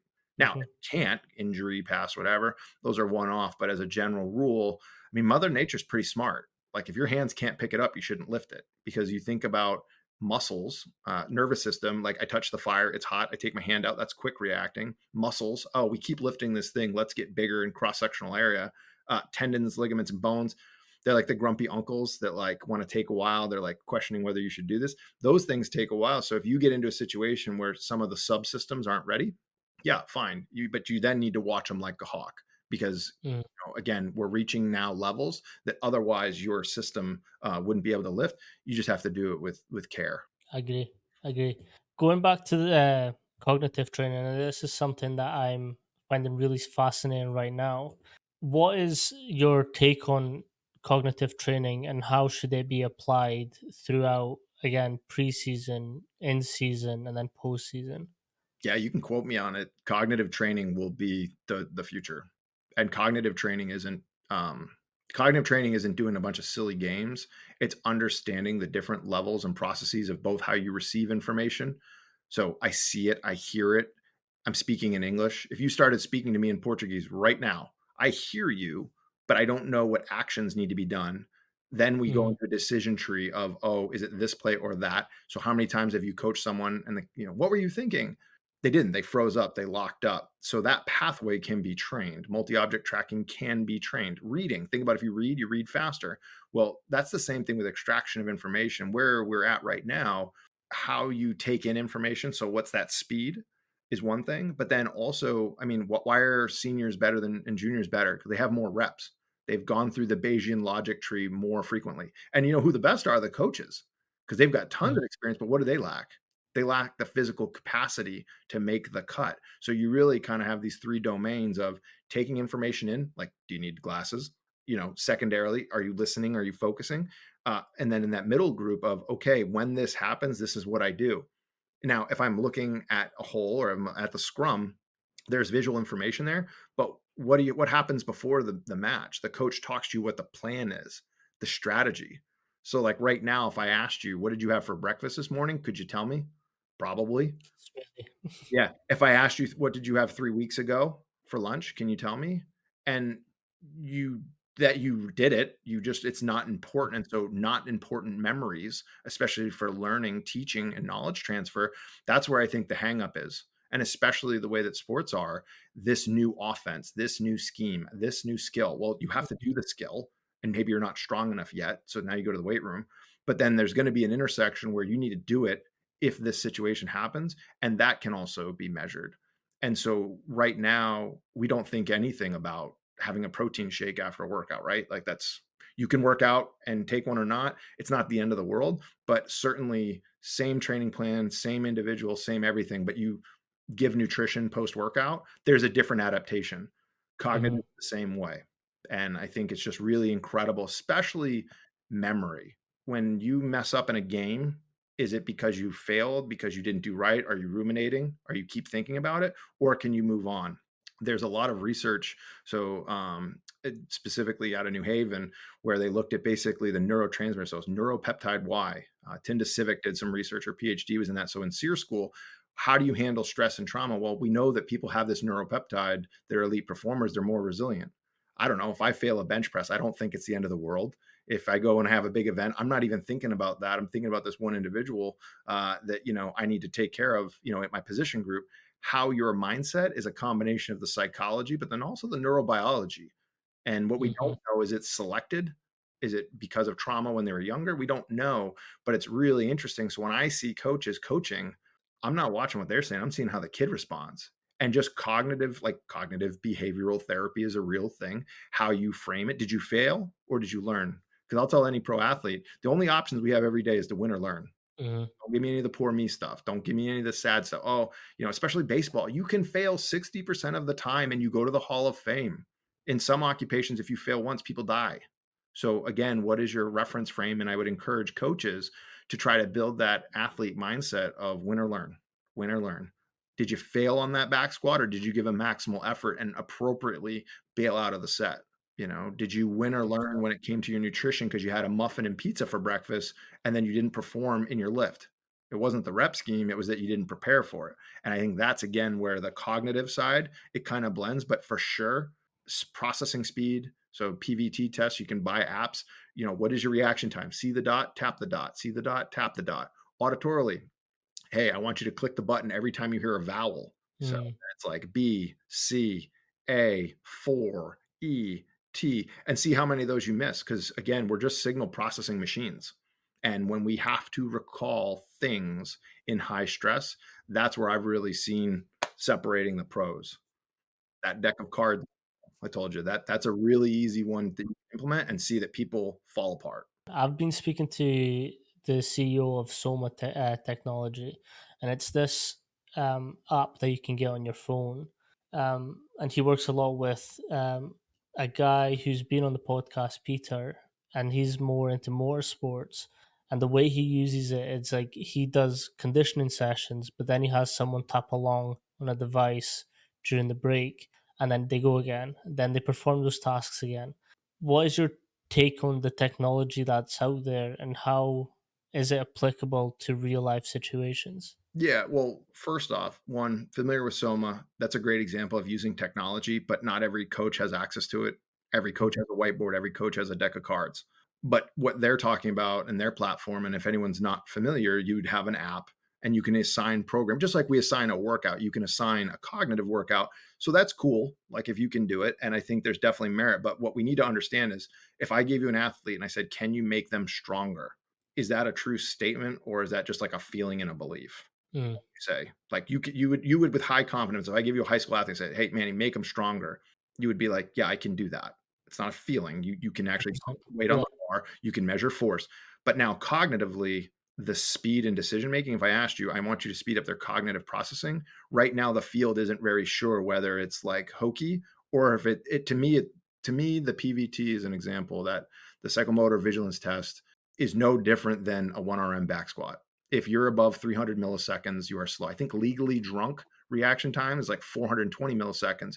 So if I do a 10-minute test and I have an athlete that's for all intents and purposes healthy and they're pulling an average of 370, but they have spikes of 260, so their mind's kind of wandering, they're thinking about different things, the play's over. So you're not Mhm. even paying attention. So now I got to get you to pay attention. Then you got to see the signals. Then you got to make the right decision in the decision tree. You got to recall what coach just told us Monday morning in our thing. And then you physically got to be prepared to execute it and then recover from it. So there's like 7 steps right there. And you got to make sure that like you do them all, but they can't even focus. So to me, I would say, yeah, I can make them stronger and let's get their PVT below 300. So that's where cognitive is and where it's going is that you'll have it integrated. So you get strong, then you do a meter per second, then you do a meter per second with a little bit of the dark side. The dark side Mm. includes the following cognitive tasks and decision making, and you have to do it with high acidity or you have to do it with high stress, lack of sleep, or lack of whatever. If you're at elevation, lack of air, all of these things go into okay, now make that call, take that shot, take that, make that pass, whatever it is. That's where training is going, where it'll blend, where you won't think of it no differently than like VBT isn't its own thing. It's part of training. Well, that's where cognitive's headed. So you think of it as a process to get, again, it's raising that bar from, okay, we've won a seat at this championship, but let's do it again because everyone's caught up, so we need to do even better. Is that a fair way to interpret what you said? Yeah. I mean, again, go back to lacrosse. We were small males that didn't lift. Well, I don't know if it's going to make them better, but it's certainly not going to hurt. So that every collision from an injury standpoint, we're the bigger object. Let's get to 195 to 205. I'd even let some of Mm. the, defensive players could get to 210, 215, but let's be sub, 15% body fat. Well, but now the entire sport has elevated. Everybody's bigger. All right. Well, and football had the same thing. Don't forget with Husker Power in Nebraska, nobody was lifting in the 70s and 80s, but by the 90s and 2000s, it's pretty standard. But I think cognitive is weird. It's okay. You didn't make your set. What was your response? Are you ready to come back and fight for more? You just got blown up in the B gap. Are you coming to the Mhm. sideline with your head down, or are you just out of your mind, ready to go back and attack? That that isn't a given. So you have to train that. But then on the actual like nuts and bolts side, I just want to know the speed of your focus and vigilance. I want to know your color and depth perception. I want to know your near far shift. And Soma is a great example. Synaptics a great example. There's a whole bunch of different tools and technologies, but at the root, it comes back to those steps we talked about, which is you need to make a decision, and you can make the right decision, just be late, right? Like that's nothing wrong with Mhm. that. But like there's an external time constraint in every cognitive decision making, especially in sports, that you either have or you don't. I agree. And the thing is, I always go to is we can only, and I'm kind of speaking from a point of where I've obviously not got that many years behind me in this industry, but with the ones I do, I'm very much, I reach out to any coach that I can and speak about just sort of like what we're doing, go back and forth. But there has been coaches that have said, I'm good, maybe next month, maybe, and then they just keep pushing it along the lines, or they refer back to their book, whatever, but don't actually give me the time to be like, okay, this is what I do, this is what I figured out. But then there's those coaches who coach coaches, and I love that saying because like what you've done today with us is, yes, you've gone through these experiences, you've probably encountered a lot of failures, a lot of things that you would have done differently, but you're open and honest to talk about them as well. And I think there's real value in us communicating with each other, because that's the only way that, okay, let's all compete at the same level so we can really see who's the fucking good coach. Yeah, and I mean, don't get me wrong. Like, if you ask the Ivy League coaches when I was there, I wasn't telling them anything. Hey, let's just be honest. If I win, we get donor money, we get a new building, we get a new field, and so. But I do think that I wouldn't be where I'm at without the help of Dr. Kramer and Boyd and Mark and kind of all the other coaches that they don't have time to mention. So you do have to pay it forward. But at the same time, as a young coach, I can't tell you the number of times where the coaches will say, "Hey, I want to do the latest and greatest thing." I'll be like, show me you can set up the weight room in 15 minutes. Show me how you can audit this plan. Show me that the turf, we used to joke it, yeah, we had a blue turf. I want to see it blue, blue. Well, what does blue, blue means? It means you get on your hands and knees at the end of the night and there's not a string in there. And not that you couldn't use a vacuum, but out of principle, show me that you're willing to put everything in to go do this. And not that I want you to, prove it to me as a person, but to the field, that you have the attention to detail required for when we get to the highest level. Because when I ask you to work with a tactical operator or a professional athlete, and I need you to auto regulate their max, and I need to know what their percentage bands are, and I need it in 30 seconds. If you're not squared away and it's on a level that's way more than what most people are used to, you're not ready. So go back, Mhm. read the books, do the basics so well that you can't get them wrong. Then we can talk about the new high speed stuff. And you have to check yourself as a coach too. I mean, I still try to strip a rack, put it back up, and get it under 3 minutes. 3:05. Like, is that good enough? Start having your standards and making sure that is your staff, like, is everybody lockstep? Because you go into any department, I do it this way, I do it that way. Mm-mm. Imagine if you went to Starbucks and you're like, "I'd like a coffee," and they're like, "Cool, here's a Big Mac." No, no, no. There's standardization and processes that you need to have in place. And yeah, you want a little oat milk, or you want a latte, or you want this. Yeah, we can add a little bit of spice here and there, but I can't tell you the number of coaches who walked in and they're like, "Yeah, I'm working with these like high school kids. We're gonna do a hypertrophy plan." Really? Like in a 15-year-old? Like, really? Have they even started puberty? How are you gonna handle Mhm. that? What's their nutrition like? How are you monitoring it? And then it's like, "Oh, well, don't question me." Okay, well, I won't, like, I'm not gonna question you, but I just, again, you have to be open and honest. And then if you write a plan, like I told you about my strength plan, when Bill Kramer says like, "That's cute," like, how does that make you feel? Like, we're just Ivy champs, we're going to national championships, like whatever. And like our training plans are cute. Why don't you try this? And you're like, "Oh wow, it's a fluke. Oh, we're on person number 15 and he just went up 120 pounds, what, 60 kilos, something like that for European Mhm. in a month." And then do it again and do it again. So when you start seeing these kind of insane numbers, I think if I had not been open to a senior coach like him, then does that make me better? So that's where it's finding that balance. But do the work and get the basics done Mhm. really, really well.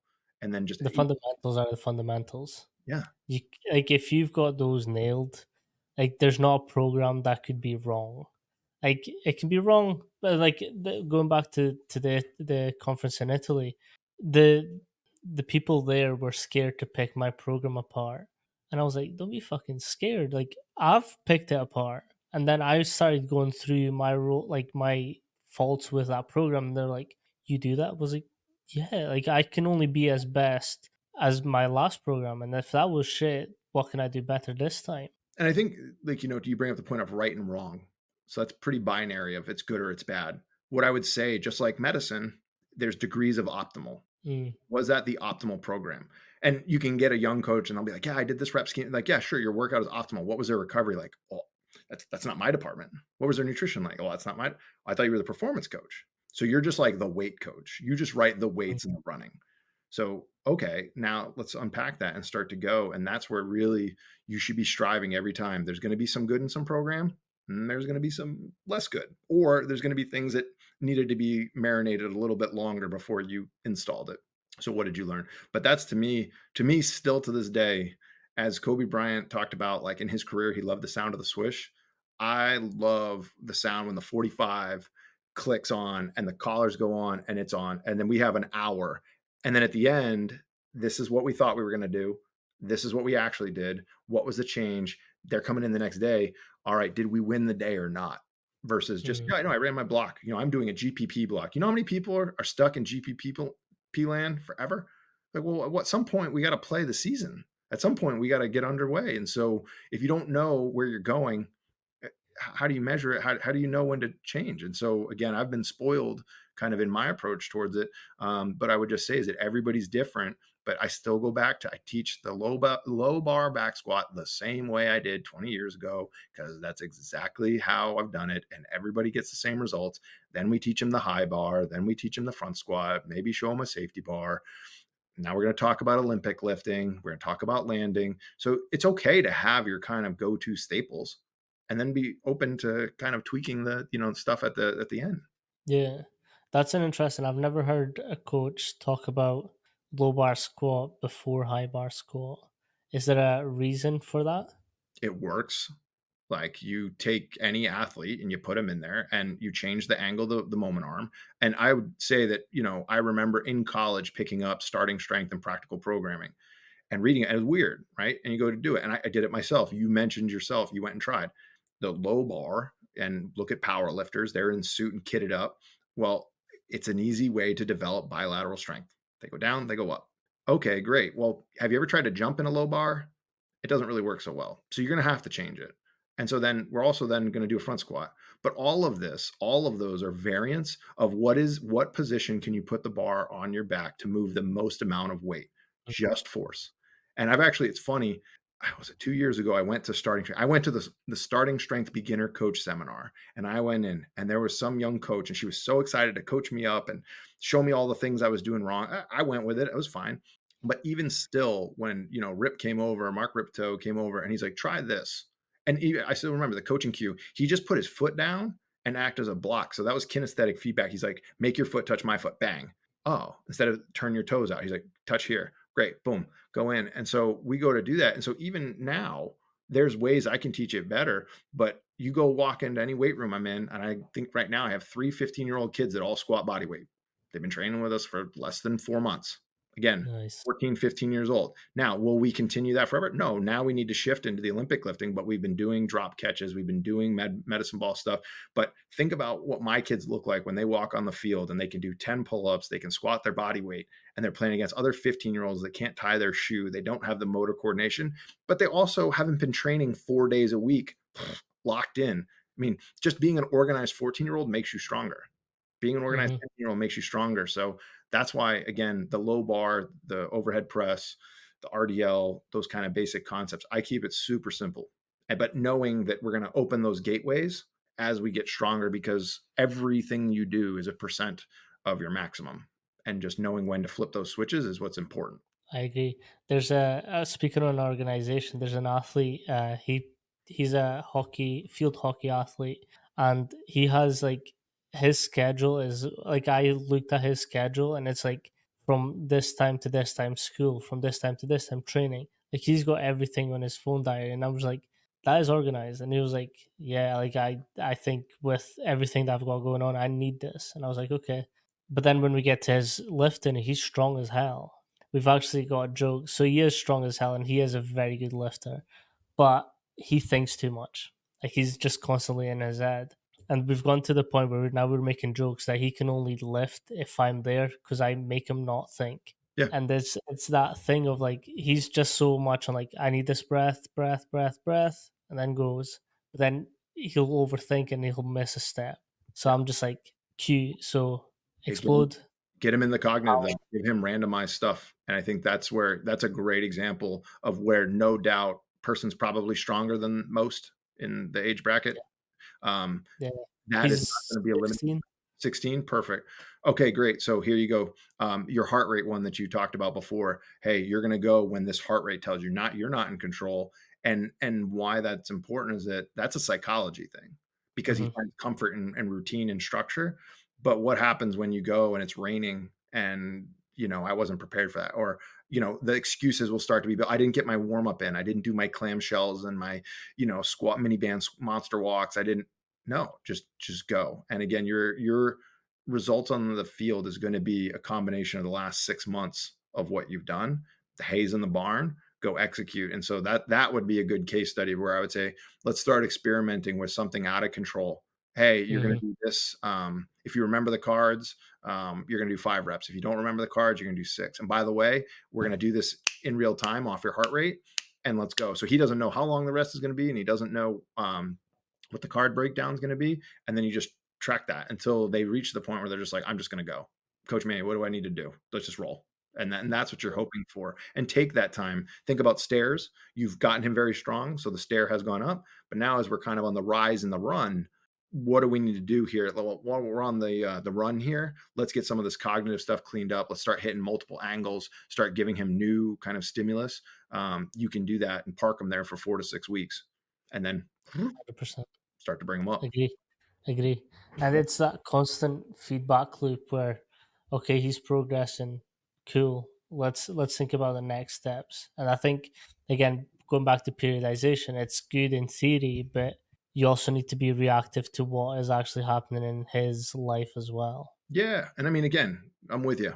If you still train in blocks, then you're missing the boat. But I think that the periodization, in the sense of whether you call it module, flexible, nonlinear, it's reactive, and or maybe not reactive, it's adaptive. So you have a plan in place.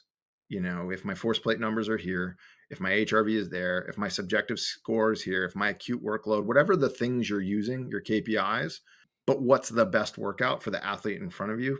That's the way it's going. It's fine, but I also get to, right? There's nothing wrong if you are so deconditioned, and which really isn't performance. Hey, show up 4 days a week. We're going to do calisthenics. It's been working for the military for years. Push up, sit up, do your run, do some sprints, change direction. If you do that, you're more than most of the average people. So you can get above a normal baseline. But yeah, certainly in performance, you got to dial it in and know what lever is being pulled to kind of help improve the likelihood that their task is going to be better than if they were not to have you. I think as strength coaches, we miss a lot on calisthenics as well. I think being able to push, pull, move, sprint, walk, run your body weight is so important for not just athletic development, but longevity as well. Yeah, and Like, I mean, but think about how many coaches train the way they train. I mean, let's be honest. Our field is a bunch of former athletes that like the weight room, just like the story that I told. And then they're like, "Well, I like training like Westside. I like doing triphasic. I like this." You're not being a critical thinker, because mhm, you know what? The 17-year-old golfer in front of you probably doesn't need to do a banded, power clean like the way that Louis did back in the day. There's probably another way. And not that you couldn't do it. I mean, you certainly could, but explain to me within the athlete composite. So, thinking of the domain of the hardware, software, cognitive, was that really the number one thing that needs to be improved? Or are you doing mhm. logistically comfortable, which is unfortunately, and that's why I think with our field, that's why we don't get paid a lot. It's one of the many reasons why. Because again, I would have a hard time right now saying, let me put together an all star staff at the college level in the United States, given the current economic market with how much you have to pay them. I would have a very hard time. But if you look at banking or you look at accounting, even sport coaches ultimately have to answer to the win-loss column. Strength Mhm. coaches, strength coaches can easily live in the gray. And as much as the sport coaches can be, not great, I've also had conversations with some strength coaches where I'm like, well, you're showing up 15 minutes before your lift with flip-flops and eating rice out of a bucket. Like, what kind of image does that send? But you want to get paid more. The coach is going to get fired if he doesn't win. You don't, Mhm. but yet you want to get paid like that. And that's why anybody that likes to poo poo on the football coaches, if you've never coached American football, it's not a job, it's a lifestyle. And they change out strength staff and support staff like handbags. So if you get in there and it's like you're making 250, chances are you're not making that kind of money for more than 3 or 4 years. Because if you win, the coach moves on. Maybe he brings him with you, or if you fail, you're the first person out the door. And so I think as a field, it'll be interesting to see when we have more technology integrated, because I do feel like right now in the history and going, and I say that kind of going from Spartans on forward, there's never been as much accountability because we can Mhm. measure things in the weight room. But also there's a disconnect of context. So depending on if the accountability can be leveraged to show worth and value, just like an offensive coordinator, or hey, when you hire Manny, in general, this is what the injuries are, this is what the strengths are. I mean, I had injury rates that were up, but I also won more games. So yeah, so that's my profile. When we went and started working with professional athletes, well, now you're a lot less trying to make them jump higher, run faster. It's mitigating the breakdown that occurs at 28, 29, 32, 35, 37. It's a different game. And knowing that, but we're going to use technology one way or another. I hope the industry as a whole can figure out how to use it in a positive way to confirm the Mhm. biases that we have, prove the things that work, but then also really, finally bridge that gap between the science and practice. Because like right now, like I laughed when you said that when we started. How many times people say things and you're just like, that's not going to work. That just, Mhm. or I don't care what the research says. This is what my guy likes. This is what I'm going to do, or this is what my lady likes. Like, we're going to roll with it because we got to win games. And so I think that that'll be nice to see that bridge kind of happen. 100%. And I think it's well, it's like your role is dependent on someone performing. So you can do the best job that you can theoretically, but practically that guy can hate you. And But it goes back to that thing where you can write the best program in the world, but if the person that you're wanting to run that program with doesn't like the program or you, they're not fucking doing it. It doesn't matter. That program is shit. yeah, I always loved asking athletes, who'd you like working with, whatever the answer was. And it wasn't always the best programmers. They just like them as people. They just, Mhm. I love waking up at 7 in the morning and seeing coach whoever. I loved working and now again, there were some where they liked them and the program worked, but it was a big lesson. And I think that, I would always encourage, especially people that come the traditional exercise science, strength and conditioning. I want to go in, they look the part, they're squared away, the little soldiers in the weight room. Go do personal training and show me that people want to pay you for your knowledge. Well, I'm not a salesperson. Oh, okay, got it. So you just want, if people come to you, you'll train them. And in a college setting or an academy setting, they have no other choice.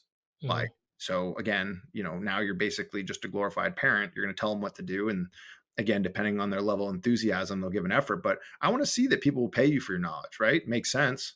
Can you imagine a plumber who's like, I only change the toilets that I want? Like, no, like it's a job. A banker needs to show returns. And, we do have enough data now. Yeah, if you work with me within 6 months, you're going to squat, 1.5, 1 times your body weight. We know that your conditioning is going to be here. This is the program, and this is why you pay me, whatever the rate is. I think, you have to do that. But it's humbling. It's humbling because Very. what you said, I mean, there's plenty of terrible personal trainers that are just really good at selling the show. And for that 1 hour that they're on, Really can. oh yeah, absolutely. So I again much more like my coach, and I prefer practical experience than a piece of paper. So when I was going through my education, I did uh, a year of college on my gym qualifications. I then worked in the industry, which was a public gym. Anyone comes in, anyone pays you. Like, you have to be self sufficient in selling yourself and selling your program. And I did that for 2 years. And then I went back to my education, and that's when I started. And I went to America, coached multiple teams. But those 2 years, has taught me more than perhaps my whole university degree did, because I was interacting with real people. Okay, she doesn't care for squatting. Like, she's paying me. If I push squatting in, she doesn't want to pay me. Right. So I'm not going to push squatting, and that doesn't work for her. And it's that thing where you're dealing with real people is the best way to progress as a coach. And there's no one that can change my mind on that. That is a hill I will die on. Yeah. If the person doesn't like your program, that's it. Well, let me try this though. Think about the state that you went into that. You had some understanding going into it. I think you were more receptive to the lessons learned because you went in with the mindset. Because I can also tell you that people that have tons and tons of experience, they can operate at a certain level, but there is need for education. But just as, I teach you to squat, I teach you to front squat before I teach you to hang clean. Developmentally, when we tried to break it down, the three things that, we kind of feel like are super important is you got to have the three C's. The first Mhm, one is you have to have the credentials. So you need to know that this isn't the hamstring. You need to know that, like, push pull ratio. There's some fundamental, and that doesn't mean you're good. You go get your CSCS or you go get your accreditation. What that means is you've shown me that you're committed to trying to be a professional. Next level, competence. And I think this is what you're alluding to, is that there's a lot of people with credentials that aren't very mhm, competent. So they become teachers. And so they, become analysts. They remove themselves from interacting with the athlete, client, patient, whatever it is. And then you have this other track of practitioners where you got to go. Like, you have to do it. But if you go in there and you're learning on the fly and you don't have that understanding prerequisite, those hours logged on the floor at Yale, we knew that it took about 800 hours of floor time at the college level to make someone competent to the point of where you would be hired. mhm, Doesn't mean you're going to be great, but it was about 800 hours of setup, breakdown, interacting with programs. So you have this kind of competency line that, you either can do the job or not. And I think that's where right now we're splintering. I'm going to be a data analyst. I'm a sports scientist. I'm a physical therapist. I'm a teacher of physical therapy, but I'm not in a clinic. I'm a strength coach, but only in this one setting. So everybody kind of breaks out. And then the last part is the commitment. So how many times have you seen someone with all the credentials, they got the history, they're super, super competent, but, again, take someone like me, at my age right now is a lot different than being 25. So are you committed to waking up to this team, to this football program? And so you'll have some people that have the most competence, the most credentials, they're mhm, just not really committed, or they're doing something else. And again, every endeavor, whether it's a job, whether it's a team, there's a certain level of commitment and standard that you need to hold. And you got to have all three. And you can have people that are 100%. super committed and they try hard and they've done lots and lots of things. They're just not very competent. Like, they're just not good at their job, or they don't have the knowledge. They don't understand. They haven't learned the soft skills as much as the hard skills because they didn't get formal education in team dynamics. So they fall short. And if you have the three, you put 5, 6 people, you can have magical things happen. If in that environment that you see there's an opportunity and it's been pointed out to you by leadership, you need to work on your plyometrics or your agility. Do you take that and say, Roger that, and go try to be the best you can be? Or do you kind of thumb your nose at it? And that's really where I do think your point of competency requires hands on. But I've also seen Mhm, people that go, I don't need a degree. Papers are no, like, endocrinology is real. You can't take an overnight course, and tell me that you're a master coach and that your 500 hours of floor time trumps someone with an exercise science degree, that they know the history, like, how the body mhm. works. We deal a lot with that with hormones. Anytime I hear someone is a hormone expert, I'm like, oh, you went to an overnight course. Like, you have no clue how endocrinology works and biophysiology. Like, you have no clue. But the danger is that when you're out in the field and you're taking that client's money, they're expecting you to have knowledge. And when it's wrong, or you're trying to monetize it because you went to your weekend seminar and now you're a guru of hormones, you know, people can get really hurt. You can end a Yep, career in one rep, and there's 100%. always more tomorrow. So that's where, to me, I'm always cautious, and I'm probably harder at this point on coaches than I am on athletes. In general, athletes come in the gym, they want to get better, private Yep. training, they want to pay somebody. It may or may not be you. But to the practitioners out there, if you're not constantly working on your craft and trying to make yourself better, you are falling behind. And there's a finite amount of jobs, there's a finite amount of people that want to pay for services. How do you make yourself stand out?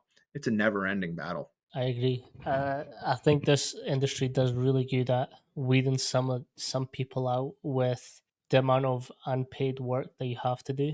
Oh, If you're just in it for the money, like I can tell you every job I've not been paid for, but I can also tell you the main lessons I learned from that job. Well, I go The back and other forth on that though, because for us, we don't have paid internships. That wasn't a thing. And again, we can talk into how they should be paid, this, that, the other thing. My counter to that, having gone through an internship that was unpaid, that the value was in what I learned, and I actually had a coach who mentored me. Um, Versus, when you get paid, you need to do a job. And I would ask interns, we didn't pay straight up. I'm not going to pay you at Yale, but you're going to come spend a semester, and the goal is that you're going to give me time. I'm going to give you knowledge to try to help you pass your CSCS and get a job. And it's going to be as intense as you want or not. And so when people go through there, I think I should get paid. I have this experience. Well, then go get paid. If at any point in the internship, and we actually had one kid who was so good, he got picked up mid internship. Like, great. He's like, are you mad at me that I left the internship? It's like, why? The goal of the internship was to get you a job. You're Mhm, coming to me because you don't have a job. I'm going to give you the time to show you how to do this thing better. But at the same time, you don't walk into math class and ask your teacher to pay you. You're here because you don't know how to do it. And mhm, when you come here, we'll sit there, we'll do seminars, we'll bring in speakers, we'll get you coaching experience on the floor. All of these things that, when you graduate, I was like, you're going to have to pay to go to a seminar. You're going to have to pay to go to a workshop. I'm not going to make you pay to come here. Just get food, housing, and whatever. And for 6 to 8 weeks, let's try to make you the best you can. And so the pay thing is really interesting. And anybody that thinks that they're not paid enough, then go get it. I mhm. don't I don't know anybody who's like, "Yeah, I'm flush." Even at the highest levels, people are stressed out about pay, but if you think you need to get paid more, go get it. 100%. I had to pay to go across to America, and that was visas, that was planes, that was food, the housing, like everything. Like I had to pay out of pocket. It's expensive, but in my head, I was like, I'm only going to get this one opportunity to go across to America, Division 1 school, coach under Ron McKeefrey, like intern under him, and I'm more than willing to pay for that because it's got me here. I've done countless amount of interviews. I've done workshops, conferences because of that experience, and that I yes, it sucked to pay for, but it's invaluable the amount of return I've gotten from it. Yeah, well, did you pay or did you get an investment? Yes, investment. If you went to Coach Mack and you walked in there, and again, your attitude was, I deserve to be paid, I guarantee you the same lessons that you shared with me before we got on here wouldn't have stuck. Again, it seems like you've positioned your career well where you've been very receptive to the things that you've committed to. And that's probably the bigger lesson, too, for some of the coaches that are listening. It's an investment. If you know that, I mean, I don't know dollar wise, but let's go thousands of dollars to come to the United States. Well, we pay thousands of dollars Easily. to go to college.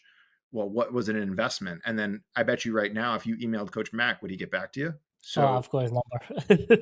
yeah, but like that's an investment, because I'll tell you right Mhm, now, I call him. I haven't made the investment to his program stuff. He's not picking my phone up the same way, and those things are earned. And if you were a jerk or you weren't a receptive student, he wouldn't. But what he has done and what his whole kind of gospel is paying it forward. He's teaching those lessons, but it was earned. You came mhm, and you studied under him, and that was the same thing. I still have students from 10 years ago that are now directors. They're big time. I joke, don't ever be a guru. I'm going to call you out, but they're great coaches. But they gave me 6, 8 weeks, 10 weeks mhm. in time in New Haven. But that's going to carry a lifetime. And so if you think that your opportunity is an investment, Roger that, go get it. But if you have any hesitation or doubt, I went to an Alan Cosgrove seminar, Perform Better, in Rhode Island, and I remember whatever it was, call it a couple $100. He said, "I want you to do the thing. I want you to be here today, take notes, and you're going to have an aha moment. And there's a value to every aha in your career." He's like, "I want you to send me an email at this one." He put up on the board, and he's like, "When you make your money back." Let's just say it was Mhm. $500. And he's like, "And then I want you to email me when your aha made you, like, it was 3 or 4 times." So for me, like, I go in and it was all about billing. I'm never going to do packages. Everything's monthly subscriptions. Boom. I go back to Newport. I'm crushing it. I'm making more money than ever. $500 from people I wouldn't have had. Boom.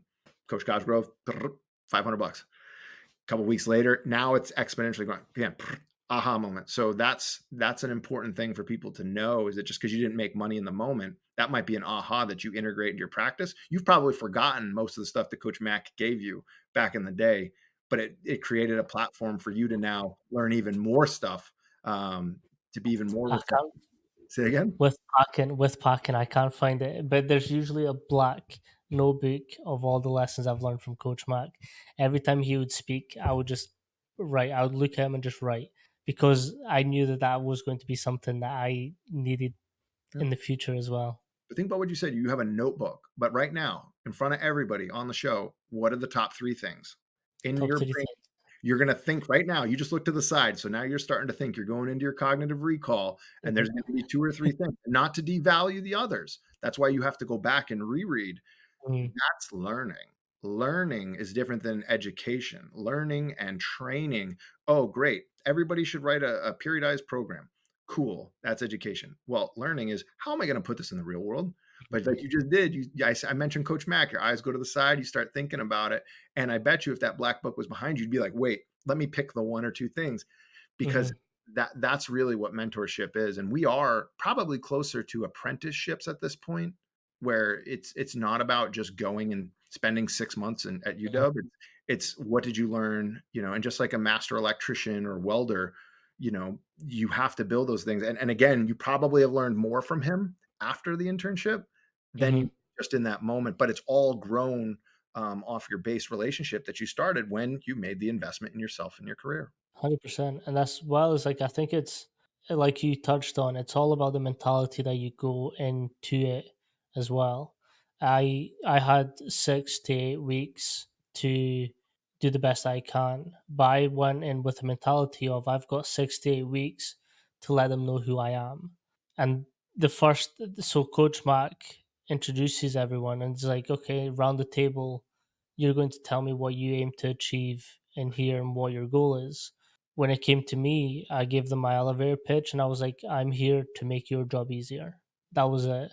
And by the end, he does his exit interviews, and he said, the way that you set up the weight room, the way that you, after a session was done, you set up for the next session, made it so that my time in my office was a bit longer so I could do more of the stuff that I need to get done.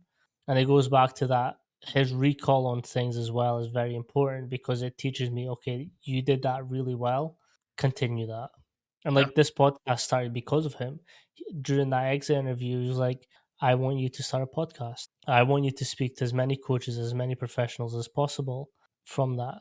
After my podcast with Coach Mac, he we spent half hour just going over little elements of the podcast that I could do better to grow more. And like his learning never stops and his coaching never stops either. Yeah. But again, you're a student to the game as much as you're trying to put it forward with the podcast, and that's what's so important. I can give you examples where people were put in awesome situations. Bill Kramer came to Yale for the day, like he's in our office for 12 hours. You're an intern. Would you ask him a question? We had people that didn't want to go talk to the old guy, and you're like, Mm, Roger that. Like, got it. You're not ready to learn. You're not ready. And again, if you're entitled or if you start to think that, you know everything, that's a curse because everything that you're describing with Coach Mack came from a mentor that wants to pay it forward, but then a student that wants to try to not only, I'm sure, you said that and you made it easier, but also he's learning as well too to have a student like how do you make the most of it? Because I'm sure, just as I do, you take pride in where your students go and what your students do and the mm, legacy that they leave. And so that's what's really, really important is that you're always pushing it forward. And then your individual push is only as far as it can go. Well, now you need to have, your disciples or people from your coaching tree that you're like, oh yeah, they came through Coach Mack or they came through so whoever. And that's what I think, again, the older you get, you take a lot of pride in that legacy. And also if you came out and you weren't so great, he probably let you know too. Like that mhm. was Oh, a really 100%. different conversation. And you need that honest feedback. If you want to be elite, here's what you have to do. But realize being elite's tough. So you need people to hold you accountable. Oh, one of the most heartbreaking things that Coach Mark said to me was, "You are a good coach, but your voice is too small." And that kind of took me back because, like, I'm 5'8". Obviously, I'm small, but he was like, you need to project yourself a little bit more. You're a great coach, but these are six plus guys. Like you're tiny compared to them. Let's fucking build on that voice then, because then you can have that chart, like that structure where people know you as that guy that you have. He's a coach. Yeah, that's funny you say that. One of our drills that we did in our internship was called the Pantera drill. Pantera drill was you're at one end of the turf and then you're at the other end, 40 end. So I put the senior coach at the end and we crank Pantera. Like we're talking old school, heavy duty, just drums are going, high frequencies. So in general, bass beats, you can get a word or two in between the bass beat, but the high frequency drumming really drowns out the kind of softer voices. And so we would talk about a level one coaching voices. I'm talking to you, hey, let's go. Let's get this rack. I want you to lock it in. Boom, we're at the rack. It's very coaching in nature, soft affect, in and out of tones, very even keel. Well, your coaching voice, and again, probably popularized by Scott Cochran, is the like, here we go, bah, bah, bah. So you have to figure out how to have that high tempo tone. Females struggle at first, but then they figure it out where they can Mhm. hit those notes, but you can't strain your voice. And then for males, what do you think the problem was when they were going into that next gear of voice? What do you think it was? Too authoritarian? You sound like an ass. Like you just sound angry. And so when you watch Coach Mack, you probably say, "All right, let's go." Bah, bah, bah. So there's a jovial tone. Mhm. There's an intensity and a tempo, and even just in the body mechanics, you can't just stand there as a coach and just be all verbal. Your whole caricature has to come alive because now you're motivating. People are laughing, you're high fiving, you're starting to bring the juice and the energy. That's exhausting. And so in the Mhm. Pantera drill, I want you to read me a workout card from 40 yards away. The coaches on the other end are going to write down what it is because there's also a safety element, right? Like racket, get out of the way. If you're like, you sound like a mouse in a room full of, behemoths, that's a safety thing. So we would do practice Pantera and, day 2, 3 of the internship, everybody's voice is just raspy and they got camp voice and, they're struggling. But then you find it. And so it's that upper level, upper threshold where you can really, really project, but without the bad tone or not project so high that now it sounds screechy and demanding. Mhm. But I mean, that's such a simple skill that every intern had to work on, had to work on. 100%. As soon as I got home, I was like, okay, let's build this voice. Because, like, he was right. Like, I thought I was being, like, amped up and extra, but that was amped up and extra for me. It wasn't really that level that athletes need to really go. And again, it goes back to that cognitive thing. 30 seconds in, your blood isn't rushing to your head. You need blood everywhere else. So your brain kind of takes a back seat and switches off for a little bit. So then I need to simplify my words down as much as possible so they can still understand it. Yep. So it's again building that volume, but also knowing, okay, I can't be super technical in what I'm saying. I need to say go faster, fast, move, up, rack, down, like simple cues to make them still understand what I'm saying.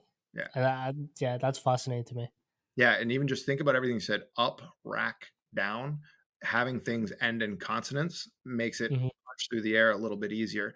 So if you're trying to have get into hip extension and then I want you to it just gets caught up in the noise. And again, if you have a silent weight room or if you have a loud weight room, the point is, like you said, their brain is thinking about something else. I'm giving you one or two verbal cues, or I'm going to demonstrate something visually, give a hand signal, or it's going to be short staccato, bang, rack, up. Hey, everybody ready on this next set? I'm going to scream up. You guys push with the weight of God. Lift these bars up. Ready? Up. And then all the bars go up.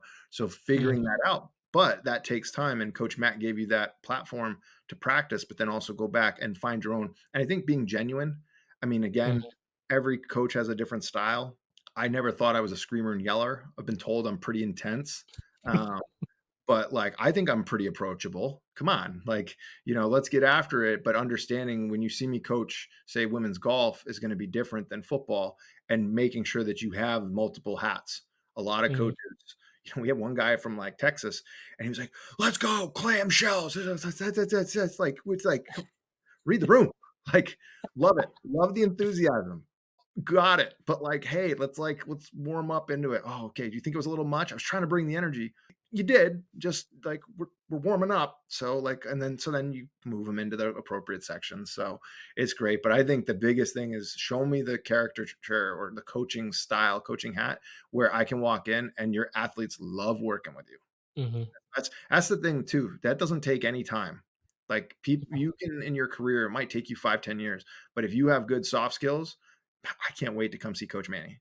I want to, and I understand too that that's a thing for me that I want to go work with Coach so and so. I want to work with Coach so and so. I take that as a compliment, not that like, oh, I'm the senior coach. If they interface better and they can get them more receptive, they're going to push through. They're going to be able to achieve better results because they're so committed to that coach that shows care. And committed can be that you go to practice. Committed could be that Mhm. you show up early, or that you have protein shakes, or that you have their workouts. Doesn't look like football repackaged. There's a lot of ways to show care, but that's what I always tell the younger coaches. It's 100%. gonna take you a lifetime to figure out the X's and O's, but you can be really, really committed to your clients and to your athletes. You can do that today. Go get it. The the most surprising thing, so in the US, you've got that coach Newman, coach Mac, coach AJ. Like that's something that happens and it's expected from their athletes. In the UK and Europe, that's not the case. Like I was never used to being called Coach Manny. So like the first time that happened, I was like, what is this feeling that I'm feeling? It's like Yeah, it was so simple, but like it kind of showed me that they respected me enough. Because again, they'll only call you when they respect you. right, It's expected of them, but they don't call every intern coach, right, right? So when I got Coach Manny, and that was like a weekend, I was like, what is this? right. Like he respects me? What? But like it was just that little shift of like someone who didn't know who I was, didn't know any of my background, but respected me enough to say, Coach Manny, what do I do next? I was like, damn, like he's into what I'm doing. Yeah, and if I had to guess, Coach Mac had a little bit to do with that. If I had to guess, that was earned. And what you'll find is whether it's coach, as you mentioned, overseas, and again, say you're working in the tactical population, they're not going to call you a coach. Um, your nickname, your whatever designation, there's a how do I put it? There's a weight that comes with that. Like you are now a coach, and I think especially younger coaches who those lines get really blurry at 22, 23, where they want to bro it up, they want to do this, that, the other. You're not, and having a hard time with that. And again, that's what's going to tell me whether you're going to be a professional about this or not. That's fine. Everybody's on different scales and everybody's different times, but when we go out there, the rules are pretty black and white, whether it's the college level or if it's in the personal level. Like again, you're the coach, you're the authority figure, you're the person with the knowledge that they're coming seeking your expertise. That should be the profession. And again, if you let the profession down, that's not just a you thing, that's all of us. And so remembering that comes with a weight. Hmm. I agree. And like now that I speak to Coach Mark, and he's like, I did the conference in Italy, and we were speaking, like we were texting each other, and he was like, "Oh, big shot Manny now," and like that to me, I was like, I doubt it. But it was like he's like now giving me some like props for what I'm doing as well, and it's kind of like this is a weird situation because I've always seen him up here, and now he's like slowly trying to bring me up as well, and he's giving me like, oh, I've put this out. What do you think? Like he's got he's released this platform where he's getting some feedback from his previous interns, and like I was the first one on the app. For me, that was weird, but he respects my honesty because like, and I was honest with him as well. Like some of the stuff that we did in the program could have been better, and I called him out on it, and I was like, this could have been better because of this. And I think by both coach and intern being honest with each other builds that respect as well, and that again develops the industry and what we're doing as coaches. 100%. But also your feedback is earned because you have Mhm. shown him. Lots of people have opinions, but again, the feedback that he's asking for you is through relationships grow at the speed of trust. Trust grows at the speed of action. You've done a lot of things prior to being on that platform and asking for your feedback and go to do that. And I laugh too when he says, "Oh, you're big time," because I did the same thing. Just remember, you were an intern once, and Mhm. we haven't talked about this, but every intern, and I forget where I picked this up from, in general, from a cognitive standpoint, if I ask you, write down this podcast or do whatever, you're going to take notes. Most interns, when you say, I want you to do a weekly reflection, we're going to grade it. And I'm going to assign you to another senior coach. We're going through it. Week one, I was in the weight room. We clean lots of things. They kind of sound like they, hit their head and, they're just reading back a list of tasks and they're saying, we worked out. We did this plan. I got protein powder. Um, Interesting by week 3 or 4, it's that when we set up the room, we weren't really getting out in time and we weren't hitting our numbers the way we thought. We think that the coaching has changed the practice schedule. By week 8, they're not even talking about the things day to day. They're seeing. So that's what I think, and Coach Mack would probably attest. Some interns really, really get stuck in the minutia because that's all they can handle. But until that becomes so routine that now you scale out and you're like, oh, wow, here's the group dynamic. Here's what's going on outside of athletics. there was a fight at a party or there was something at a bar. Well, now how are we going to handle that when they come to the weight room? The young intern, when they start, they're just so zeroed in and trying to focus on that one thing. That's important that you're paying attention to that and then building out kind of that Mhm. view, week over week. And it sounds like, again, too, from your perspective, you're now building your own platform. He's whatever. So now you're collaborating in that drill sergeant and, kind of cadet to, now you're both working together. And at some point you will pass him. At some point he'll retire. You'll be an active coach and he will not be. And as that handoff happens, again, he's going to probably be tougher on you in his retirement than he is now, because again, you're the legacy, that he spent every minute, with you was away from his family. Every minute that Mhm. he spent talking to you was away from, his close friends nearby. So again, you guys have to have a huge level of honor to that to try to make it better. And that's all you can do every day to try to push the field and yourself. And he's very much like what you've said, but he does it with certain drills. So he'll assign drills to people. If you're able to do it, you that's your drill. From now on, that is your drill. And then he'll then build out responsibilities based on that. So say I got the return to play guys. It was just me in the weight room with the return to play guys, or we'd be out in the field doing conditioning. We'd be doing movement based things. Again, I was under coach Ben Creamer, but I was left alone completely. That was my area, and that was exactly what he did. He put me in 2 weeks in, first time really speaking to the Division One athletes, all of them bigger than me, and I was put in a situation where I was in the gym by myself coaching them. I was like, this is very uncomfortable. I had to keep time. I had to keep exercises. I had to make sure that I run smoothly, because an hour and a half later, they were out for they were out in the field with their positions.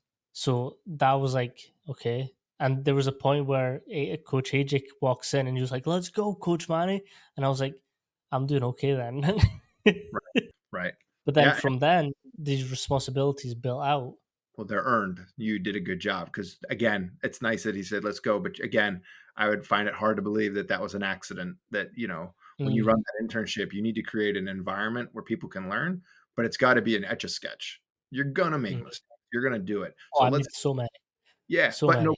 but nobody died. Like nobody got hurt, and that's where in the mentorship and apprenticeship is using your senior coaches check. Oh, Coach Man, but you better believe that he was checking on some other things. The thing that he said to you was a byproduct of the efforts that you put in. But if things were not right or going sideways, I'm sure that coach would have interjected. But Mm, again, through your efforts and through your actions, those opportunities were rewarded. And I think that gets back. I want to bring back that point that you said. You came to that internship. You could have totally just sat there and not done anything and just expected through osmosis that you were going to be a mhm, better coach, but you didn't. You got after it. What started with you said you want to make his day easier. It got into you've been given the responsibilities to train the young men that are in front of me to make them better. And in some cases, some of those kids probably went pro. So now not only they, their money, their income, their future families and their lives are going to be impacted long after college. So that's a huge weight to carry, but it was earned through the actions that you did starting at day one, it sounds like. mhm. Yeah, a lot. Almost all of them are in the NFL now, and it's so weird to think that we were just like chilling a couple of years ago, and now they're fucking they're big times. Yeah, when you think about that 3 to 4 year, and again now with NIL, I mean that's another podcast of, you're Mm, talking from 18 years old to NFL. That whatever that gap is, you can have 3 or 4 new coaches. You're away from your family. You go from being broke as a joke to potentially being a millionaire. There's a lot of physical development that goes on. There's a lot of psychological. It's very disorienting when all of a sudden these new people come out of the woodworks, and that's where too the coaches that really build a bond, they'll still reach out to you. I mean, again, some of the guys that just got drafted this past draft class reaching me out. Hey, I remember this workout. I remember, when I did this as a freshman, you said you made us watch this video about, conditioning and this, that, and those again are the impacts. And that's why we like being mhm, coaches, right? I mean, it's a platform for education, mentorship, and again, trying to make people better and helping people. What 100%. content, what science you use is up to, each profession. But in general, we like to help people. 100%. And like when athletes are speaking to me, I always make sure to say, you did it because it was you. You're the one that did it. I simply gave you some workout plans. Not to dumb down what I do, but that's all I did. You did the reps, you did the sets, you went through the physical exertion to do it. I had a very small, so if you make it, that is on your effort. And I think a lot of coaches that I see on TikTok, Instagram, all these social media platforms are solely based on this is the guy I have, I did this. And then they build out their roster depending on that. And I was like, that cool, that's you're making really good money off it, but that's just not the way I want to put myself out. Yeah. I mean, I have lots of thoughts on that. And again, you're, especially at the end of a career or getting ready for the combine, you are the final step in what was a lot of other people's work and the individual person. I mean, so very similar to what you said. I would always say to the athletes, when they say whatever, well, I'll take credit for every tackle that I made. And they're like, well, you didn't. I was like, well, it's all you. You made everything. Now, I'm glad you listened to me. And I would also say, like, if you could help me out, like, let some of the other freshmen that don't listen preach the gospel, right? At the end of the day, because I won't ever yell at an athlete. One Mm, of my coaches that I had growing up, the worst thing you could ever do is just be quiet. And just that silence is deafening. And again, I would say to athletes, I'm sorry that I haven't explained to you why this is important for you. I get nothing out of it. I have lots of years of coaching left. You have 3 to 4 years of football, or you have, whatever of lacrosse or whatever the sport is. I want you to invest in yourself and understand the importance of this weight training session, of this nutrition, of this flexibility, of this sports medicine. But I failed you. I haven't gotten you. No, I'll get my act together. And again, you're dealing with people that are under the age of 25, so they don't have a fully formed brain. So you have to help them in kind of understanding what we do today impacts tomorrow and the people around me. mm, But that's part of the deal of being a coach is you have a lot of other things besides the weights is easy. I can get you on a plan to get you stronger. I can get you a plan to make you faster, but it's very hard when there's lots of disruptors and distractions or competing. You know, voices. Yeah. yeah. Like one of my buddies in Power Five was like, yeah, the agents come in now with the NIL. They're like, listen, even if it's a cover three, you're going to press this receiver because we need to get 6 interceptions so you can get drafted higher.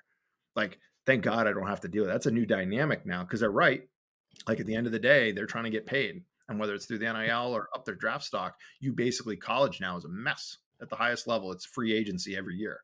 And some Yeah. of the conferences act as like junior conferences and feeder systems, probably similar to soccer, how they have Premier League and they have those other that's what it reminds me a lot of that you just can't make the money here at the lower leagues. But if you prove yourself, someone can come down and scoop you up for a better price.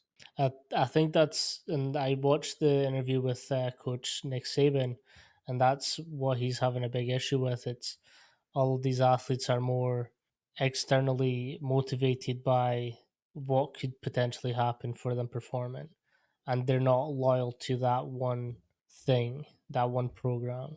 Yeah. I mean, most of sports banks on a central principle that in competition, the team is trying to win. Mm, And the first paper that was written on that was by, I believe it was Seth Rottenberg back in the 50s and 60s. So it was baseball, economics in baseball. So you can look it up. And that's a famous paper because don't forget, athletics wasn't really commercialized, especially in the college setting until the, post World War II time. So people had time and there was an industrial might to be able to do, things.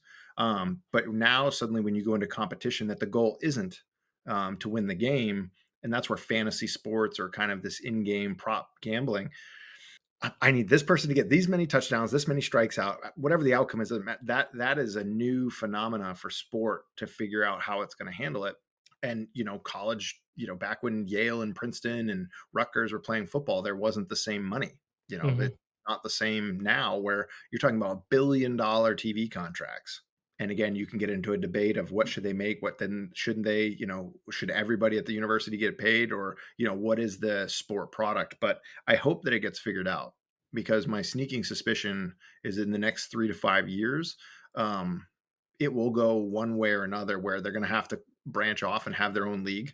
So similar to the European club system, maybe something like that has to happen. But I mean, already there's talks about Power Five football doing their own thing away from the NCAA. But I just think that that's a very, very important time in our history that we're living right now.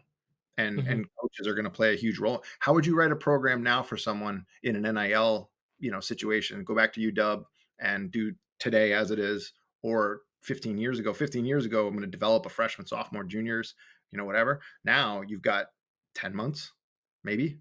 Like, how would you do it? You can't program. You can't have the same training goals. So coaches are going to be front and center. 100%. And I think that's where that, again, theory comes into practical and how they both mesh. And I'd really be interested in listening more about the developing the athlete, where it's more them than it is us. Yeah. Yeah, yeah, and I know, we talked about it a little bit, but developing the athlete, that project, that book that I worked with Dr. Kramer on, he came to me, 2 years ago. There we go. There we go. Yep. Uh, that book came out of really him saying, science and practice. It's like, yeah, I think every strength coach has that on their shelf.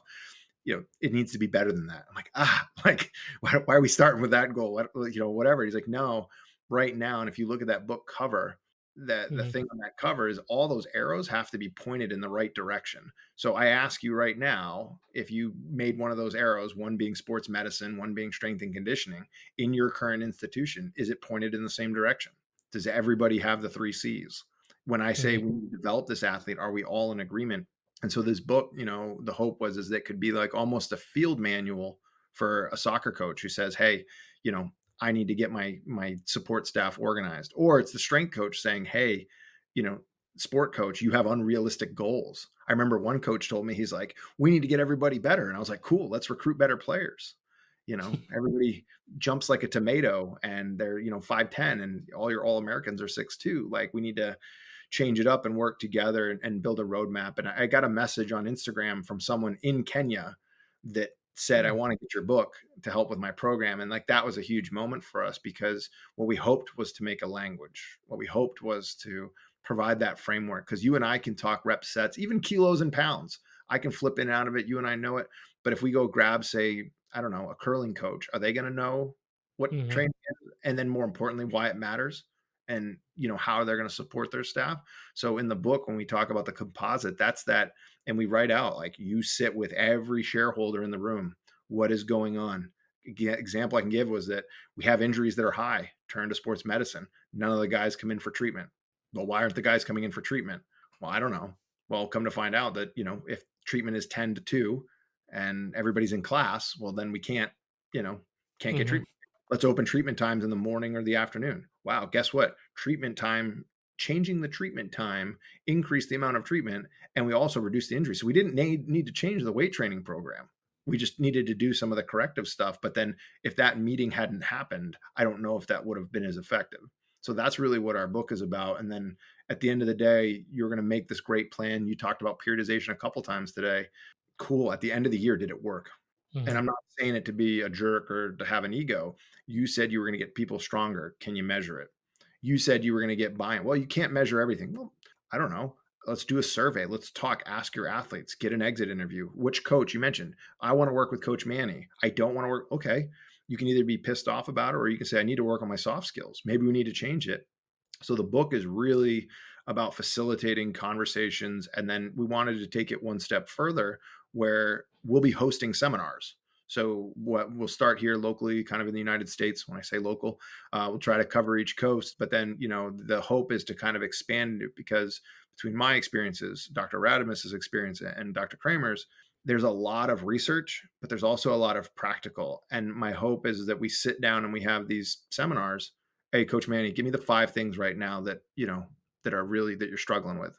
And the next person. Okay, here are the 5 things. And we're not going to try to, you know, cure world hunger in a day. But mhm, what we're going to try to do is make sure that if you come to the clinics, is that you are better when you leave. Either in, this is how we're going to coach a hang clean. This is how we're going to coach a push press. This is how we're going to build a recovery roadmap. This is how I'm going to have a conversation with my parents that I'm interacting with, and really give tools so that people come in, whatever their things were, and then when they leave. And again, that's something that I'm very excited about, because you don't know. I mean, I told you, when you have a brain tumor and you live year to year on a scan, you're thinking about what's your legacy, what can you do, how can you make people better. And I can't think of many other professions aside, outside of coaching, that can have such a wide impact to so many people, if that makes sense. mhm. So that's really No, it where does. it will continue to grow, year over Yeah. year. No, again, it goes back to that thing of communication where if I'm coming into a team, my first thing to talk about with the coach, the head coach, is me and you need to hash out any differences, because we need to communicate the whole time. I do not want to run this program if me and you aren't, again, pointing the same way. And again, physio times at some clubs in the UK, that's not a thing that happens, but we can reach out to physios. And again, because of the connection I've built, if I have a question, I can ask someone, and I have done before, and like I was able to get an answer straight away, as opposed to, okay, go see a physio. Physio takes months to get into in the UK. Let's speed up the process is by communicating with each other. But where did you learn to do that? Because that makes sense. Everybody agrees, speak to the coach. But how do you navigate those conversations? But how do you nurture it and steward it? Because a lot of young coaches, make sure you have a good relationship with your head coach. I do. And I'm like, really? Do they like cats or dogs? And they're like, what does that have to do with soccer? Well, no, it's relationships. Like outside of the domain, you said you trained the kids, but how did you do it? I think what you're getting to is about building those relationships and maintaining them. I don't know if every young coach knows how to do that. Yep. Short of, I went and sat and talked to the coach. He said this, she said that. Cool. Do they like crunchy or smooth peanut butter? Hmm. I don't know. Ooh, always crunchy, always crunchy. No, more importantly, are they allergic? Like, did you even know? And so, like, go through it. These are the things. That's the detail of just getting. Did Yeah. you? Okay, go back and ask them if they like peanut butter and jellies. Go see, like, build that time, and don't talk to coaches only when there's a problem. Hmm. Build that time, build that trust. Coach, I'm going to go do this. And that stuff, that same action you're taking without the conversation is going to have way more impact on the coach if they know that you care. Every sport coach wants the strength coach to care about their plan. They want the best program for their team. And maybe they're educated, maybe they're not, maybe they're educated enough to be a little bit dangerous. But they want people around their team that give a crap. And so Hmm. that's where having that formal meeting, what is the document that you walk out of that meeting with? When do Yep. you follow up? Is this a coach that likes everything digital? I mean, I had coaches that were like, we want to get in the team builder. We want to see the reports. Boom, boom, boom. I want to know tonnages. I want to know loads. I want to know everything. And then I had an old coach and was like, Tom, you let me know if anybody needs to be yelled at. And then the rest of the time in our conversation that we'd have, it was just all talking about, rowing and about the water and, what he was doing with his family. That's it. And now, sure enough, when we had an athlete come and spill a protein shake all over the floor, that happens. But then start saying that, it's the coach's job to clean it up and it was being really rude. That coach dropped the hammer, a hammer like I've never seen, where he was like, he will apologize to you. He will not use. I was like, coach, it's a one time, it's an honest mistake. No, that's not what we have here in our programs. Like, Roger that. But that was how many Mhm. conversations of one-on-one. Hey, I'll let you know, everything's going good. We're going great.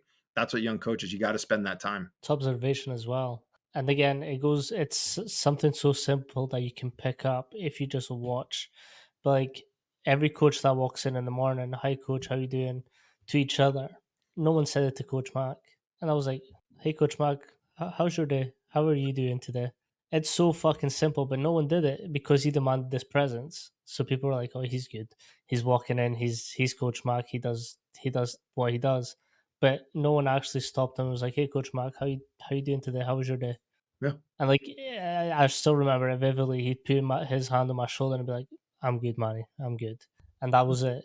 That was the full extent. But again, it builds that rapport and it builds that relationship with the head coach and the coach, where like our job is also dependent on them. Right. If they like us, they'll keep us. We'll go as far as we can with them. If you were hired to do this role and you do it well, but he for some reason doesn't like you, you can be just as easily out. Yeah, and again, why are you out? Is because you've reached the end of your time, because that happens. Sometimes you got to fly the nest. Other times it's you've learned everything that you can. But trying to every day go in, and I think that that's another thing too, is when you walk in your day, what is your goal? So Hmm. many young coaches get caught up in the wash. I'm going to UW today. I'm going to practice. I'm going to lift. How are you getting better? Well, I don't know. I was like, you think it's going to be an accident, to be elite?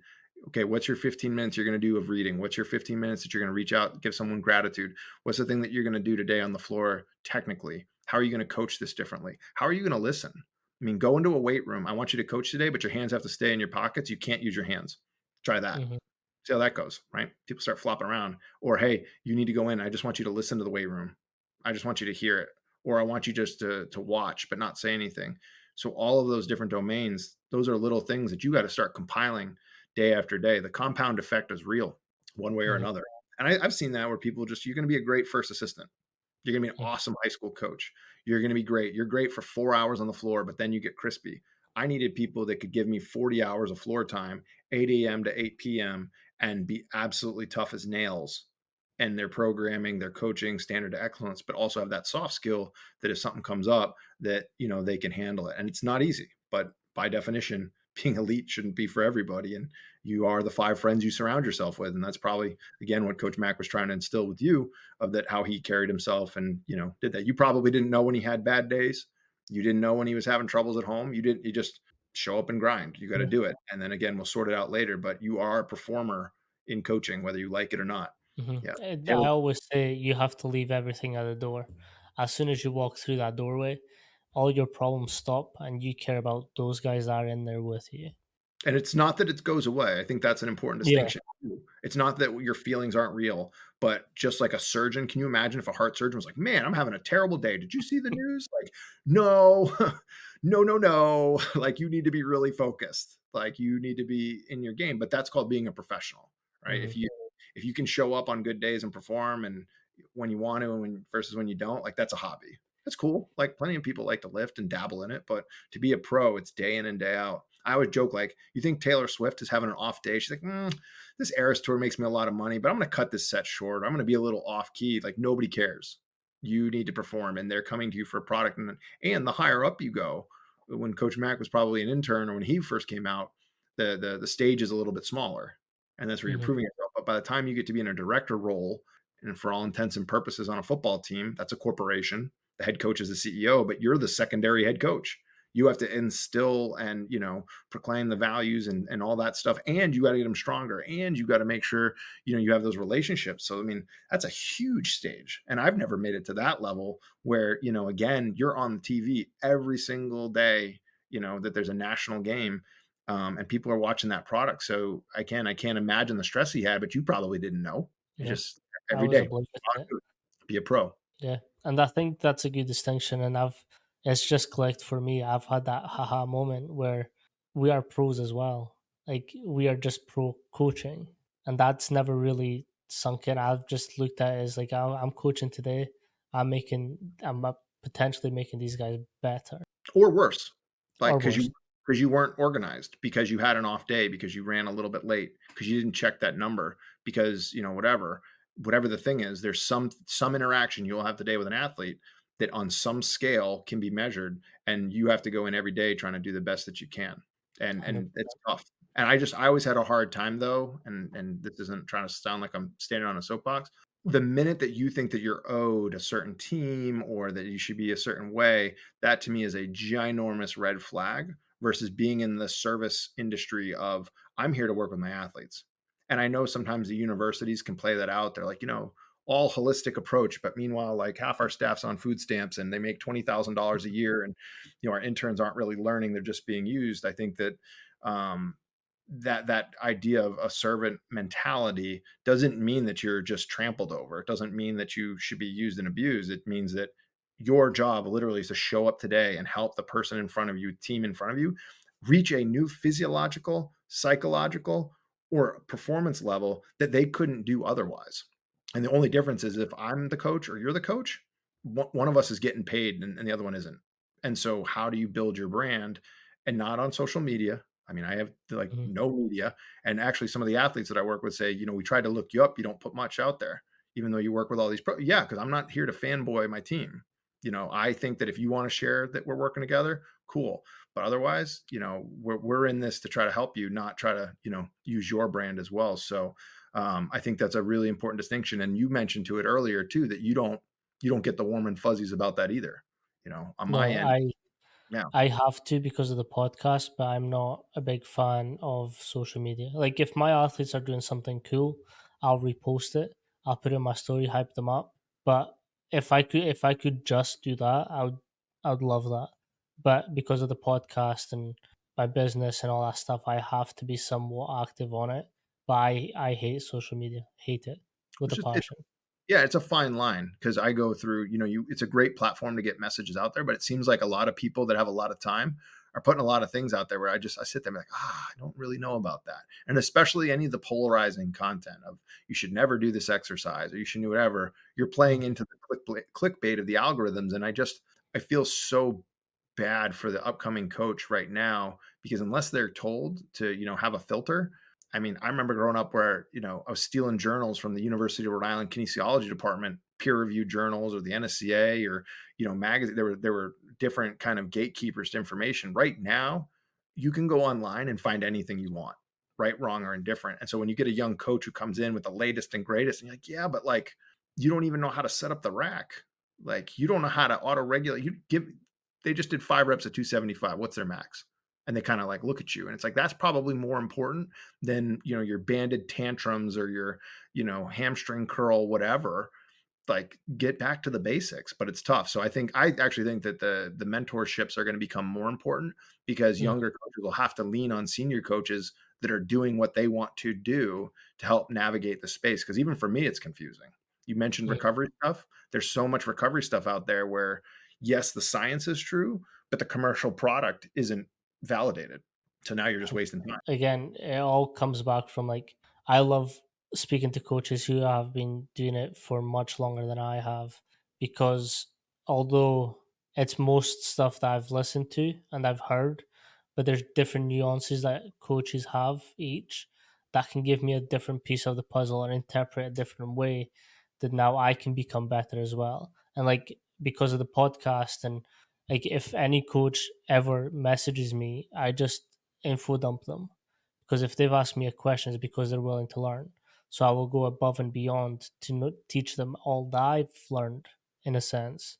Yeah, that's important. You always got to be learning, and that's Hmm. where just again, I probably ask twice as many questions as I give out answers, but taking that time, and then also just having quiet time to really think, as you Hmm. mentioned, cognitive. That'll be 6 months, 8 months of me just going down a rabbit hole thinking about that, or whether it's recovery, or and what specific aspect, and then how does when you get deep down into the rabbit hole of kind of sensory motor stuff, well, how does that impact my coaching? So suddenly, when I think back to going to Wichita Falls, that kinesthetic feedback was probably better than a verbal cue and when to Hmm. do it. Like you said, that kind of that nuance. But watching great coaches, like when they command the floor, it's I don't know, it's just something really incredible to see a motivated group of individuals get after it, push their comfort zone for an hour, and then the room goes quiet and the lights come down and then it's just a weight room again. So it's really kind of that stage and that performance that still to this day, I love watching lift. I think it's great. It just gets me going. I start laughing, music gets pumping, and that's such an important role that we play too, kind of within someone's life. That the weight room's the sanctuary. Yep. The quote that friends may come and go, but 225 is 225, and that was in their starting strength book. Or I guess we'll Well, have to do a remake for the UK. Is that 100 kilos is 100 kilos? yep. So it's There's nothing more humbling than watch college athletes prepare for a 225 test. Oh yeah. Or we had Judgment Day was the max out. So it was the only time in the season where we would go and we're like calculating, we're doing the warm ups and okay, you're gonna go hit the single. And whether you put VBT on it or whether you just do it with the eyes, just see the hype. And I watch people at the bottom of a squat, say it like five and change. They get to the bottom. You saw the devil say, just sit down, and everybody started screaming, and it was like the whole volume of the room lifted up. And so it's like, oh, that's such a cool experience. And that's stuff that they'll remember for the rest of their life. You remember when I hit 405? You remember when I whatever? It's just a cool experience. And again, that's the soft side of the skill that you have to have. But also, it's a 500-pound squat. They've never done it. You better make sure that they, have They're safe. technique. Yeah, you yell racket, they better know that they got to go down. So it's a cool experience and still, gets me going every day when I think I'm getting jacked up now. I need to go after this. So awesome. 225 test for you after. I like to end the podcast with two questions. What's your PR song? Is the first one. Oh man, depends what lift. Ooh, I've never been asked that. We'll go squat, and then for me, bench is the hardest one because I see demons following me during bench. I hate bench.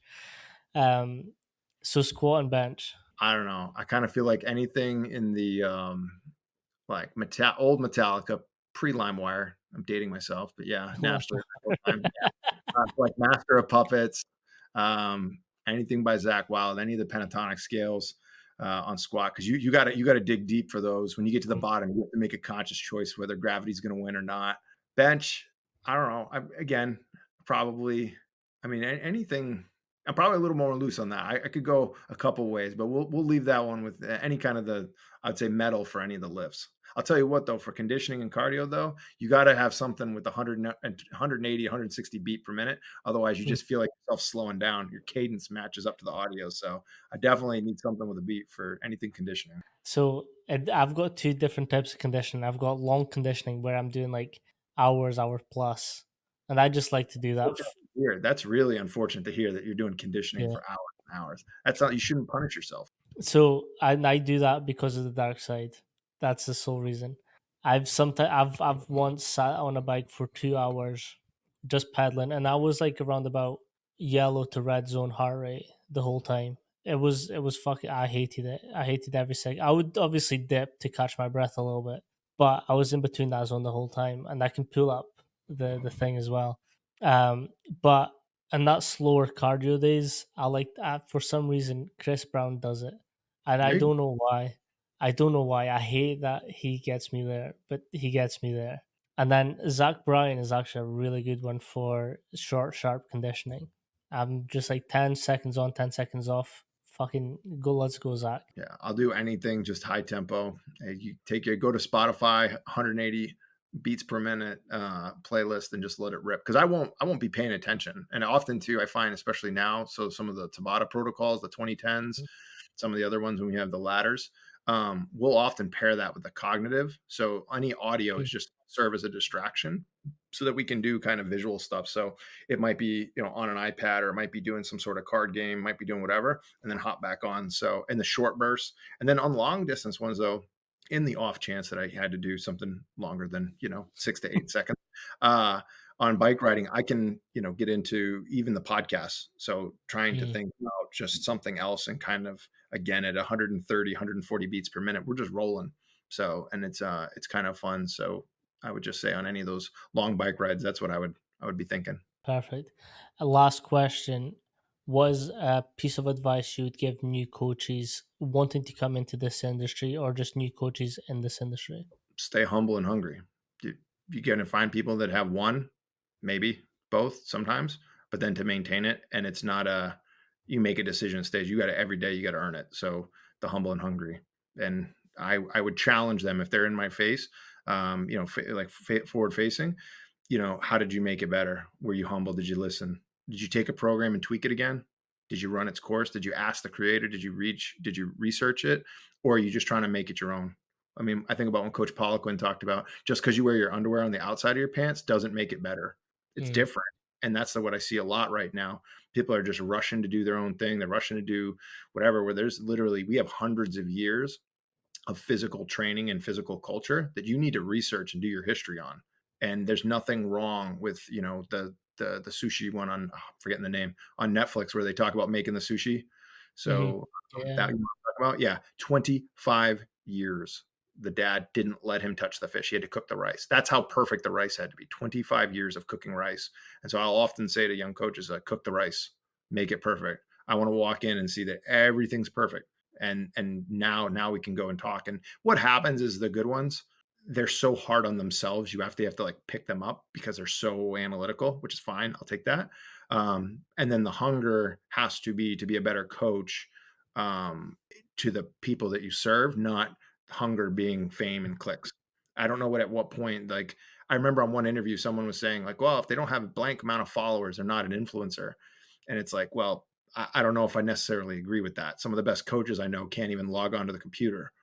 So again, at some I point, that became kind of the presence became a badge or certificate in and of itself. So hunger has to be that every time I see this coach, and I can think right now probably about like 5 or 10 coaches that are just young, hungry, that will make names, that will do it the right way. But I'll tell you right now, on a Sunday morning, they're out reading, or they're trying to talk to a coach like we're doing. They're constantly in a hurry, not rushing things, but there's a sense of urgency. And that's what I'd say to the young coaches is just stay humble and hungry. And if you're not sure, you call Coach Mac. My coaches call me. I still reach out to my coaches. Check yourself, check your ego. And if you're not sure, ask somebody and take that feedback. So definitely humble and hungry. 100%.